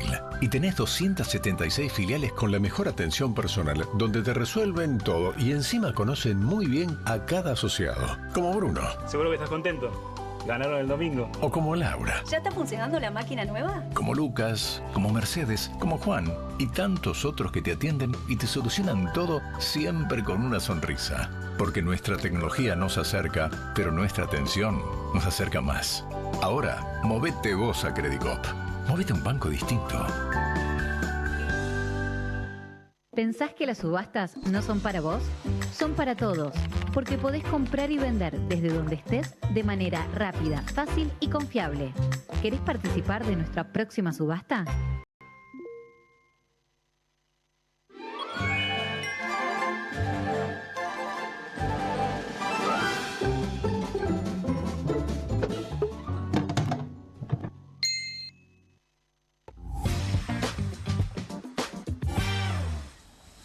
Bueno, muy bien, seguimos en QR y vamos a andar este sendero con el señor Guido Bambini desde nuestra portada No Flota Más.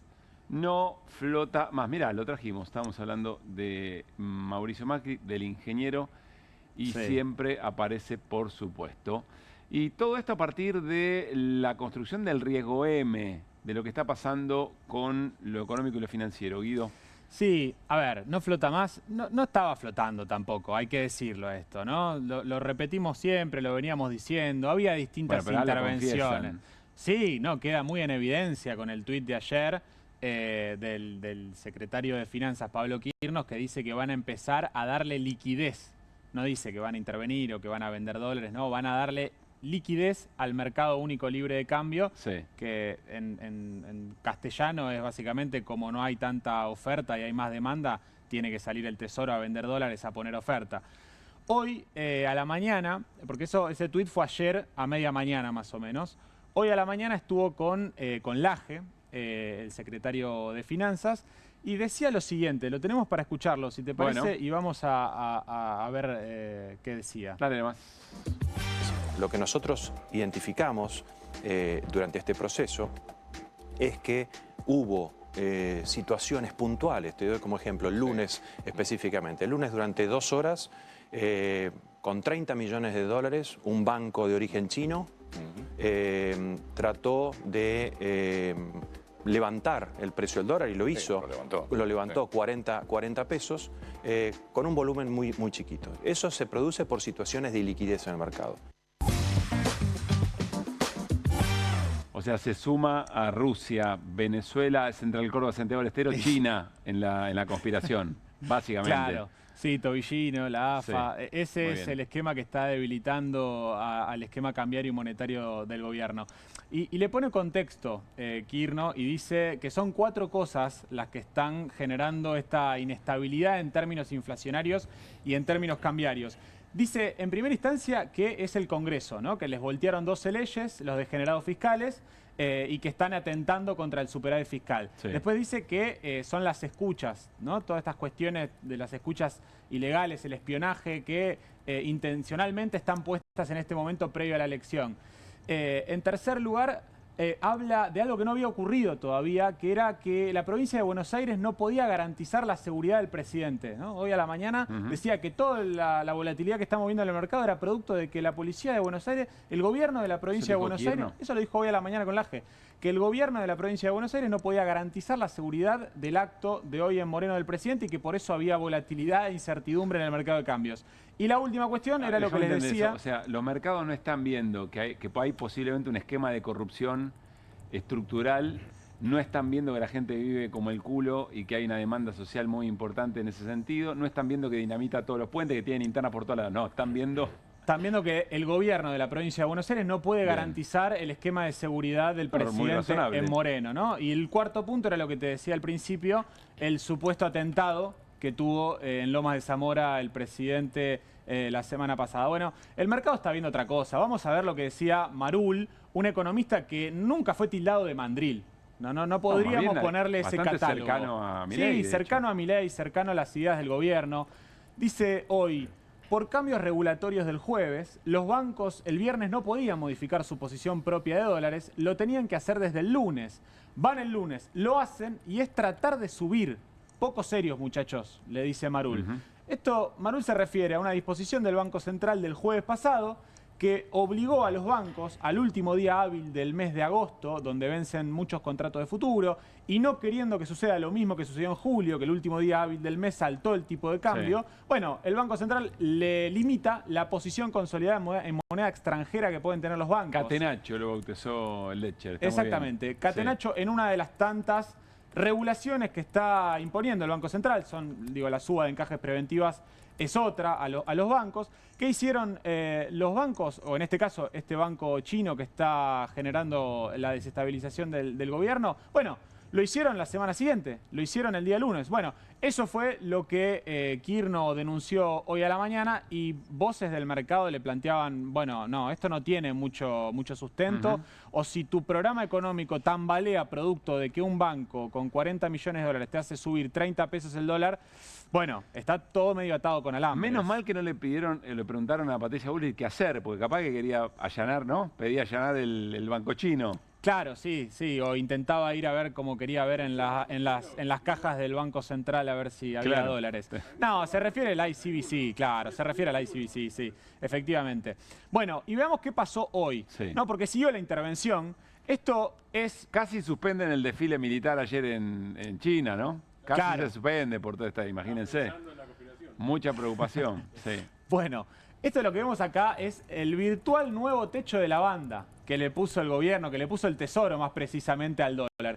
1.362 pesos. Ahí es cuando aparece el Tesoro, apareció ayer vendiendo 100 millones de dólares y apareció hoy vendiendo otros 50 millones de dólares. Yo hice un cálculo rápido, quedan 36 ruedas hasta la elección del 26 de octubre, porque también en la entrevista le pregunta Laje a Kirno, ¿esta inestabilidad, esta volatilidad, la vamos a ver hasta el 26 de octubre o después de las elecciones de este domingo va a calmarse la cosa? Y Kirno le responde en un sincericidio, le dice, y bueno, no, me parece que va a seguir esta volatilidad hasta ese domingo porque hay cobertura, bueno, la gente se dolariza previo a las elecciones, etcétera. Bueno, en definitiva... En las 36 rondas que quedan, siendo conservadores, pensando que venden lo que vendieron hoy, 50 millones de dólares, estamos hablando de 1.800 millones de dólares. ¿Sabes cuánto tiene en la cuenta del Tesoro en el Banco Central? ¿Cuánto? 1.500 millones de dólares.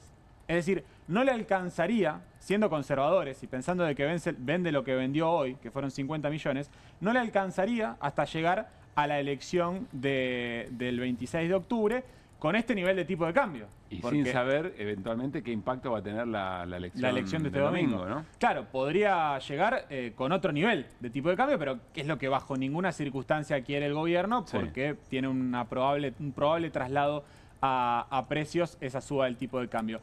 Bueno, ya vimos cuáles fueron lo que sería el riesgo KUKA, ¿no? Que son estas cuestiones, la cuestión del banco chino y todas las cuestiones que te mencioné, los 4 puntos que te mencioné que decía hoy Kirno con Laje. La realidad es que yo no creo que sea eso lo que está haciendo o generando esta volatilidad, sino más bien que está crujiendo por todos lados el modelo. Y lo que está mirando el mercado fundamentalmente es que está empezando a vender los dólares que el Tesoro tiene que comprar, que no compró en la época de bonanza, en la época de la cosecha gruesa, y que tiene que comprar para pagar los vencimientos de deuda. Vamos a la siguiente para ver un punto que te da cuenta de las dificultades que está teniendo para acumular dólares y de dónde se le están yendo los dólares. Esta formación de activos externos puntualmente es la compra de dólares billete. De las personas. Menos mal que esto no es un análisis psicológico, porque ya acá veo una bañadera que rebalsa. Bueno. Pero... podría ser. Pero es otra cosa, entiendo, ¿no? Sí, son las ventas mensuales. Psicotécnico para Caruso, inmediatamente. Las ventas mensuales, por favor, de billetes a personas físicas. Fíjense, el máximo de julio, ¿no? 3.000 millones de dólares. Hay que irse a octubre del 2019, en el macrismo, para encontrar el otro máximo de la serie de cantidad de compras de billetes que está haciendo la gente, los ciudadanos de a pie, las personas físicas. A esto se le suma las demandas eso de dólares por turismo. Eso es después de las PASO del 19, me parece, ¿no? Claro, creo. Exactamente. Sí, claro, ese mes... Ahí lo tenés entre septiembre y... 3.900. Pero fíjense que la serie es hasta el 2007, ¿no? Estamos en el segundo pico máximo desde el 2007 de demanda de dólares. Y si contamos toda la formación de activos externos, desde la salida del cepo hasta esta parte, estamos hablando de casi 15.000 millones de dólares. De abril a junio, que es hasta donde tenemos... Perdón, a julio, que es hasta donde tenemos datos. Acá también Macri había... no sé si había sacado el cepo o lo había... Lo reimpuso. Flexibilizado. No... Acá digo en la cantidad de compras, claro. Claro, en el 2019 tiene que volver a imponerlo. Y por supuesto ya hay restricción. Después de que lo vuelve a imponer Macri, durante el gobierno del Frente de Todos no se flexibiliza hasta abril de este año, donde se flexibiliza y volvemos a tener este aluvión de compras de divisas y también de formación de activos externos, que es una de las cuestiones que mira el mercado, hace esta cuenta. Digo, se te están yendo los dólares por todos lados, por turismo, por formación de activos externos. Ahora por venta de dólares. El Tesoro, en vez de comprar, va a vender. Hace esta cuenta simple que hice yo. Vamos a la siguiente para ver los vencimientos que tenemos de deuda. Fíjense en enero del 2026, que es esa columna de 4.800 millones de dólares. Está muy cerca esto. Eso está muy cerca. Y no solamente enero, digo, los meses que siguen, los meses previos a enero, me detengo también en noviembre, tienen compromisos importantes, 1.300 millones de dólares. Ahí tenés compromiso importante con el Fondo Monetario Internacional.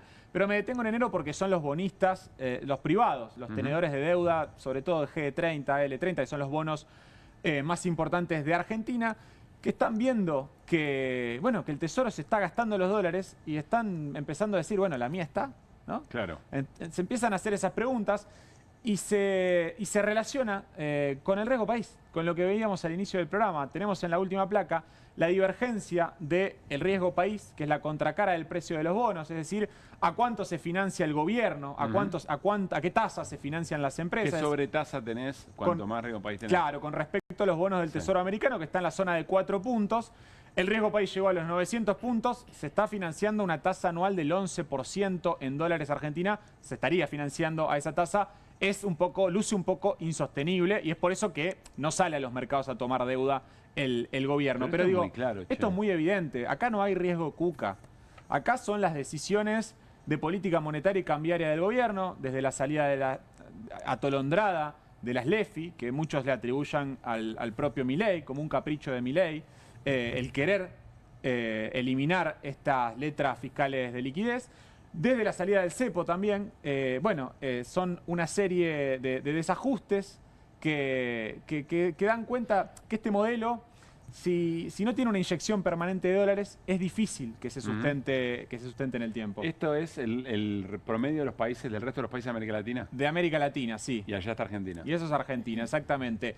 Uno debería pensar que deberían performar de forma parecida a los países de Latinoamérica, que en el mercado mundial son vendidos como un paquete, ¿no? Los países en desarrollo. También es cierto, no sé cuántos tienen una deuda como tiene la Argentina con el Fondo Monetario, ¿no? Es cierto eso, sí. No todos están tan endeudados en términos de su PBI como lo está Argentina. Gracias, Guido. Nos dijo Martín Granowski, che, miren esta foto que anda circulando por ahí. A ver, ¿de qué se trata? Los pollos podridos. ¿Qué es esto de los pollos podridos? Pollos podridos. ¿Sabés qué es por ahí? Por ahí es por Moreno y circuló hoy. ¿Por qué? El de la derecha es conocido, ¿no es cierto? Sí, claro. El de la derecha es conocido. Es el hermano del... Es el hermano, exactamente, sí. Tal cual. El otro señor no es conocido, pero exactamente. Es Ramón Vera. Es Ramón Vera. El otro señor es Ramón Vera. De la Libertad Avanza. Así es. Hoy. Antes fue puntero del Frente de Todos, del Frente Renovador, y hoy es puntero de la Libertad Avanza. Esto hace referencia a Breaking Bad, a la serie. Ahora te voy a decir Los pollos de hermano. Claro, no, eso es otra cosa. Era proveedor del sistema de alimentación escolar en Moreno. Vera. Dejó de ser proveedor en algún momento porque fue denunciado en la Escuela 49. La Escuela 49 es donde en 2018, por mal mantenimiento y por responsabilidad de María Eugenia Vidal y de Gabriel Sanchezini, que siempre aparece abajo del radar y es jefe de gabinete de Jorge Macri, recuerdo de paso. El encargado de educación de María Eugenia Vidal, claro. Es cuando explota la cocina y se mueren Sandra Calamano y Rubén Rodríguez. Y hay un docente, Hernán Pustelnik, un grandote que seguramente si aparece la foto lo conocen seguro porque apareció primero en las manifestaciones y porque mide 2 metros, que agarró los pollos, los llamaban los pollos verdes en ese momento, para que se den idea. Verdes de podridos. Agarró los pollos y los llevó al consejo escolar. En el consejo escolar estaba en ese momento Vera. Los consejos escolares son los que se encargan de una buena parte, se encargan de distribución de alimentos, en parte, esa es una parte, y la otra parte es de refacciones y mantenimiento de escuelas.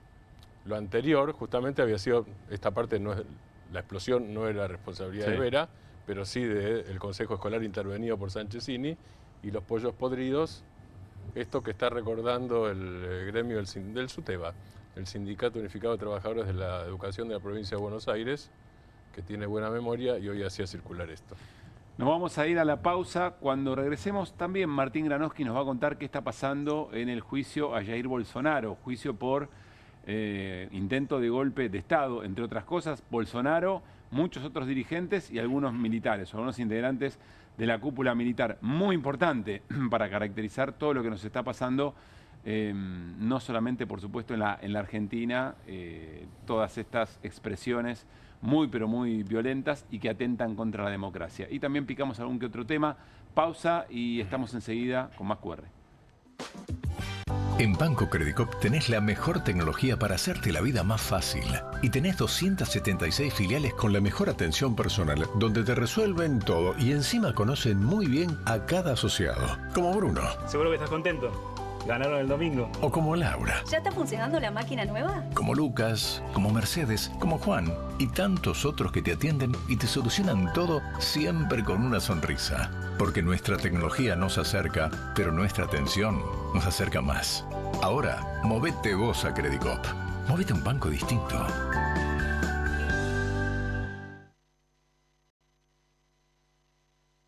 En Pilar contamos.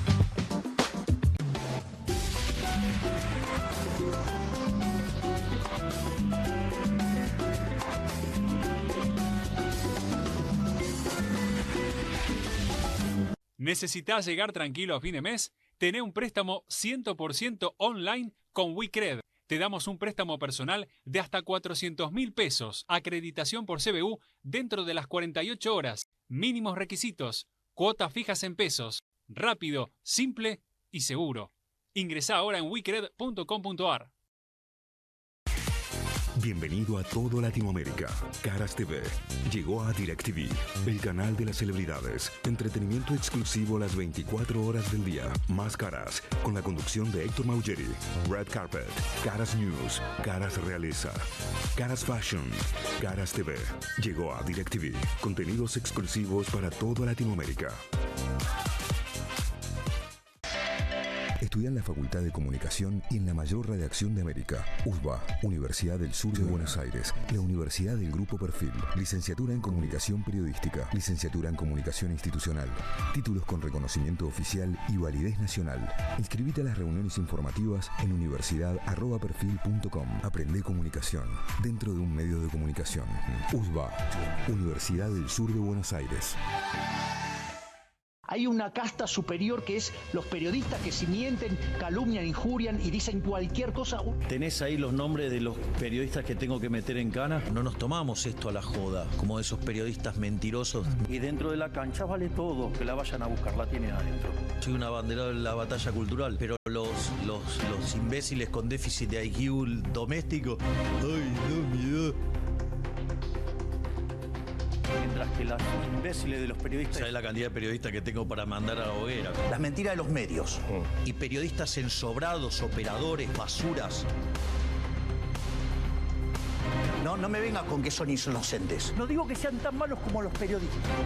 Digamos, raya el mal gusto propio de cerdos. Creo que es una ofensa decirle periodistas. Sí. Milei odia al periodismo. Nosotros amamos al periodismo. Suscríbete a perfil.com.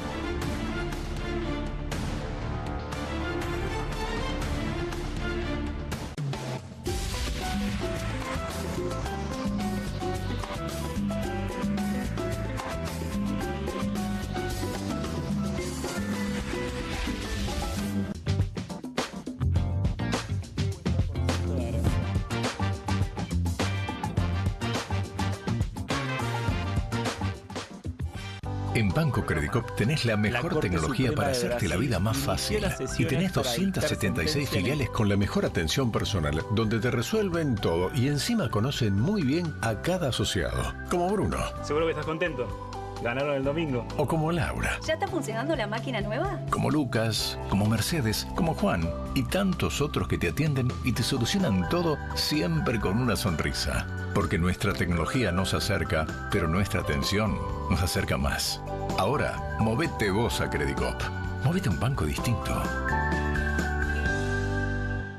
En Pilar contamos con Mimuni, nuestra herramienta digital de atención ciudadana para solicitar turnos, realizar trámites y gestionar reclamos de manera ágil y cercana. Descárgate la app o chatea con nosotros por WhatsApp a través de 11 52 38 68 64. Las 24 horas del día. También podés acercarte a cualquiera de nuestros puntos Muni de lunes a viernes de 8 a 18 horas y los sábados de 9 a 15 horas. En Pilar seguimos acercando el Estado a todos y todas las pilarenses. Pilar presente con futuro.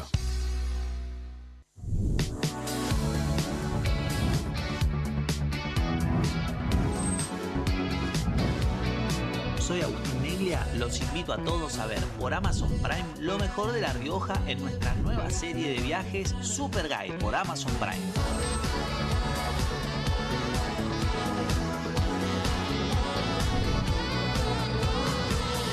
Una excursión increíble en La Rioja, ojalá que puedan venir algún día porque es una experiencia inigualable.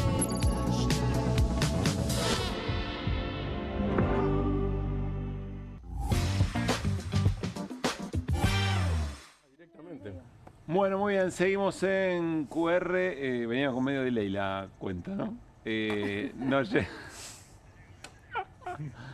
Nos lleva Martín Granoski un tema muy serio. Nos vamos a Brasil, el juicio ya en la etapa final a Jair Bolsonaro por intento de golpe de Estado y algunas otras cosas, Martín, ¿no? Sí, entre otras cosas es el intento, el plan, que alguna vez lo comentamos en este programa, incluso hablando con Darío Pignotti desde Brasil. Era el plan, incluía el plan del asesinato de Lula, además que ya había ganado las elecciones. Estamos hablando del último tramo de Bolsonaro, cuando Lula había ganado las elecciones y tenía que asumir. En Brasil la asunción de los presidentes es el 1 de enero, así que estamos hablando de diciembre del 2022. Eso termina, como recordarán, con la toma de los 3 poderes, en la plaza de los 3 poderes de Brasil, donde está el Ejecutivo, el Judicial y el Legislativo, la toma de los 3 poderes, y la toma del Palacio Planalto, que es la Casa Rosada de Brasil, y la destrucción de todo, digo, parte de eso, con el ejército. Hay, vos dijiste militares, hay generales implicados, hay Bolsonaro y generales implicados. Y lo está haciendo directamente el Superior Tribunal Federal, que es la Corte Suprema Argentina. Alexandre de Moraes, que es el juez encargado de esto. La Corte Suprema de Brasil. Sí, se llama Superior Tribunal de Justicia, el Superior que Tribunal es como Federal. La Corte Argentina. Es el equivalente, es otro nombre, pero es la Corte Suprema Argentina. O sea que estamos hablando de ese nivel. En ese nivel hay un juez relator encargado del tema, que es Alexandre de Moraes, que es el que está llevando la cuestión Bolsonaro. Y esta es una parte. Se va a resolver muy rápido, porque esto se resuelve probablemente la semana que viene. Es muy rápido, está, como vos decías, en la instancia final. La duda es si la pena puede ser... Digo, no hay dudas en Brasil, yo no estoy diciendo lo que va a pasar, estoy diciendo lo que dicen los propios brasileños y los propios juristas brasileños y los dirigentes y funcionarios políticos. No hay duda de que no dudan de que va a ser condenado. La única duda es si serán 12 años o serán 43 años, de acuerdo a qué delitos se den por probados y cuáles no. Pero no hay dudas sobre la condena de Bolsonaro hoy, por lo menos. Pero se agrega otro tema. Empezó la presión de la ultraderecha brasileña. Hay que recordar que Lula gana en el 2022 por el 1 y pico %, no gana por el 20%. Fue muy apretado, quiere decir que... Con una alianza muy amplia. Una alianza muy amplia y así todo por el 1 y pico %. Eso quiere decir que Bolsonaro tiene todavía una importante base popular de extrema derecha, o que simpatiza con la extrema derecha, no importa, da lo mismo, porque ya cuando es continuo uno no puede escindir una cosa de la otra. Parte de esa base está articulada políticamente. Y entonces empieza un movimiento a partir de la gobernación de San Pablo, donde gobierna, o Tarcísio, como dicen los brasileños. Bueno, Tarcísio quiere ser el candidato en las próximas elecciones del 2026. Y parte del trabajo que está haciendo para ser el candidato por las fuerzas de derecha y ultraderecha es empezar ya a boicotear lo que está haciendo el Superior Tribunal Federal y a maniobrar en favor de una amnistía para Bolsonaro, ya mismo. Es decir, que lo que se está discutiendo en Brasil es al mismo tiempo la condena y la amnistía. Esa es la situación en Brasil exactamente en estos días en caliente. Digo, situación importante porque además tiene relación con Estados Unidos, no solo por analogía, por lo que hizo Trump con el Capitolio, y Trump después indultó a quienes habían invadido el Capitolio, el Congreso de los Estados Unidos, sino porque además los 2 hijos legisladores de Bolsonaro, uno concejal y uno diputado, están en Estados Unidos haciendo lobby. Es decir, que el candidato de ultraderecha que quiere participar en las elecciones empieza a hacer campaña ya con la promesa de amnistía a Bolsonaro. Así es. Y hay una denuncia del Partido de los Trabajadores, el partido de Lula, que dice que el Superior Tribunal Federal debería apresar al gobernador de San Pablo por intento de entorpecimiento de la labor de justicia que está llevando a cabo la Corte Suprema brasileña. Bueno, esta es la escena. Esta es la escena en desarrollo. en desarrollo con poderes importantes, y hay que recordar que en este marco, Trump presionó a Lula, y lo presionó, aquí lo conversamos en QR, lo presionó con el argumento, o tal vez eso era lo esencial, no sé, pero son varias cosas al mismo tiempo. Yo las pongo en todo caso articuladas. Una es la defensa de Bolsonaro por parte de Trump, otra es una advertencia a Brasil para que afloje el nivel de relaciones con China, y eso que Brasil tiene un nivel de comercio con los Estados Unidos mucho más intenso que el que tiene la Argentina. Pero así todo, los Estados Unidos quieren presionar a Brasil para que compre menos productos a China y para que baje el nivel de relacionamiento y de inversiones chinas. Está todo relacionado, y además hay una guerra de aranceles. Uno de los países castigados por los Estados Unidos, ayer hablábamos, vos Pablo incluso decías, lo que juntaron, no, Hernán lo decía, lo que juntaron, porque dice, resulta que algunos decían, está Putin solo, pero es Putin más China, más la India, que se suma teniendo problemas con China, incluso muertos en la frontera, digamos. Bueno, sumemos a Brasil, que no está geográficamente en Asia, sino en América Latina, pero está en los BRICS y está afectado por la guerra arancelaria de Trump, por el castigo. Me posiciono en lo que cuenta Martín de lo que está pasando en Brasil. Al mismo tiempo, el juicio a Bolsonaro por intento de golpe de Estado y asesinato a Lula y otros funcionarios. Y al mismo tiempo un dirigente de la ultraderecha haciendo campaña prometiendo la amnistía. Y recuerdo, no voy a dar el nombre del dirigente porque no me acuerdo si lo dijo en público, estoy casi seguro que lo dijo en público, pero por las dudas, alguien que estuvo con Lula en la noche de triunfo o cerca, en una cena de festejo del resultado electoral, que le decía, bueno, está contento, y Lula decía, estoy muy preocupado, porque ganamos por un punto, porque la mitad del pueblo brasileño acompaña efectivamente a la ultraderecha. Pero por eso Lula dijo primero que estaba dispuesto a ser candidato en el 2026 y después que va a ser candidato en el 2026. Y Lula está cumpliendo el 27 de octubre 80 años. Sí. Bueno, vamos a irnos scrolleando algunas cosas que dejó el acto de Milei en Moreno. A ver si llegamos a las dos que tenemos en producción. Primero, cómo se iba Vera, el puntero, que fue puntero del peronismo, fue puntero de distintos sectores de la política, ahora puntero de la Libertad de Avanza. ¿Cómo se iba del acto? Miren, presten atención. Ese es Vera, el que está en el auto. A ver, ¿el auto? Ah, bien. No tiene auto. Tarea cumplida. Buena. Este es bastante más nuevo que el mío, ¿eh? Anda bastante, sí, ¿no? Sí, sí. Muy bien. ¿Tienes un Audi, Granoski? No, pero tengo un 307 2003. Deben entrar más pomelos en ese baúl que los que me diste, Martín. Muy bien. Bueno, y creo que tenemos algo más. Escuchen lo que se gritaba en un momento de mucha tensión entre vecinos de Moreno, de Trujuy, y algunos militantes de la Libertad Avanza. Presten atención. Piedras a Milei, claro. Y ahora mira esto. Este era el escenario preocupante, ¿no? Claro. ¿Quién es? Claro, lo quieren sacar. Esto es tu calle, ¿Qué le dicen? Los negros del otro lado, vamos. Vigilante. Los negros a su casa, dale. Los negros a su casa. No, eso no. No, bueno, eso tampoco. No, obviamente. Los negros son estos. No. Bueno, escenas de hace un rato allí en... Escenas de racismo explícito, digamos. Así es. O sea, digamos. Y le vamos descubriendo nuevos límites a Jonathan Viale también, ¿no? Hay que decirlo. Sí. Y fíjense, reapareció el gordo Daniel Parisini. No sé si venía participando mucho de la escena pública, pero hizo un posteo muy largo, no vamos a leerlo todo. Dice, podrán gustarte más o menos las listas, podrá gustarte más alguna que otra medida o algún que otro personaje menor adentro del gobierno. Bueno, tan menor no es. Intuyo no se refiere a Karina. Pero jamás hay que soltarle la mano al presidente que destruyó la inflación en la Argentina. Sigue un poquito más abajo y dice, nada es más grande que eso, es decir, de la destrucción de la inflación y de en su propia estadística de mejora de la situación de pobreza en muchas familias. Nada está por encima del sueño de una Argentina grande y libre otra vez. Yo acá me mantengo firme hasta el final y apoyo a mi presidente para que pueda seguir llevando a cabo las reformas transformadoras. Tiene un tono de... Yo del barco no me tiro, pero sí hay que aclarar que del barco no me tiro porque el barco va, de alguna manera, llenándose de agua, ¿no? Me imagino que quiso ayudar Parisini en la escena, pero no sé si es la mejor manera.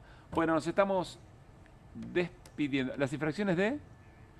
Ah, le agarraron la patente. No, ustedes son terribles. Le agarraron la patente a Vera del Audi y tiene algunas infracciones. ¿Cuántas tiene? 10 infracciones. Solamente en la Ciudad de Buenos Aires. ¿Por cuánta guita? Casi un palo, ¿no? Casi un palo, no. 500, casi 600.000 pesos. Bueno, ¿quién no tiene? Bueno. Muchas por peaje, dice. Bueno. Nos vamos. Gracias, Irina. Gracias, Martín Granowski. Abrazo grande, Guido Bambini. Por favor. Saludo a la barra. ¿Qué me decía Juli? Ah, mañana hacemos la trivia del 3. Les vamos a dar tiempo. Claro. Poner un poquito más, si podemos. Poner un poquito más.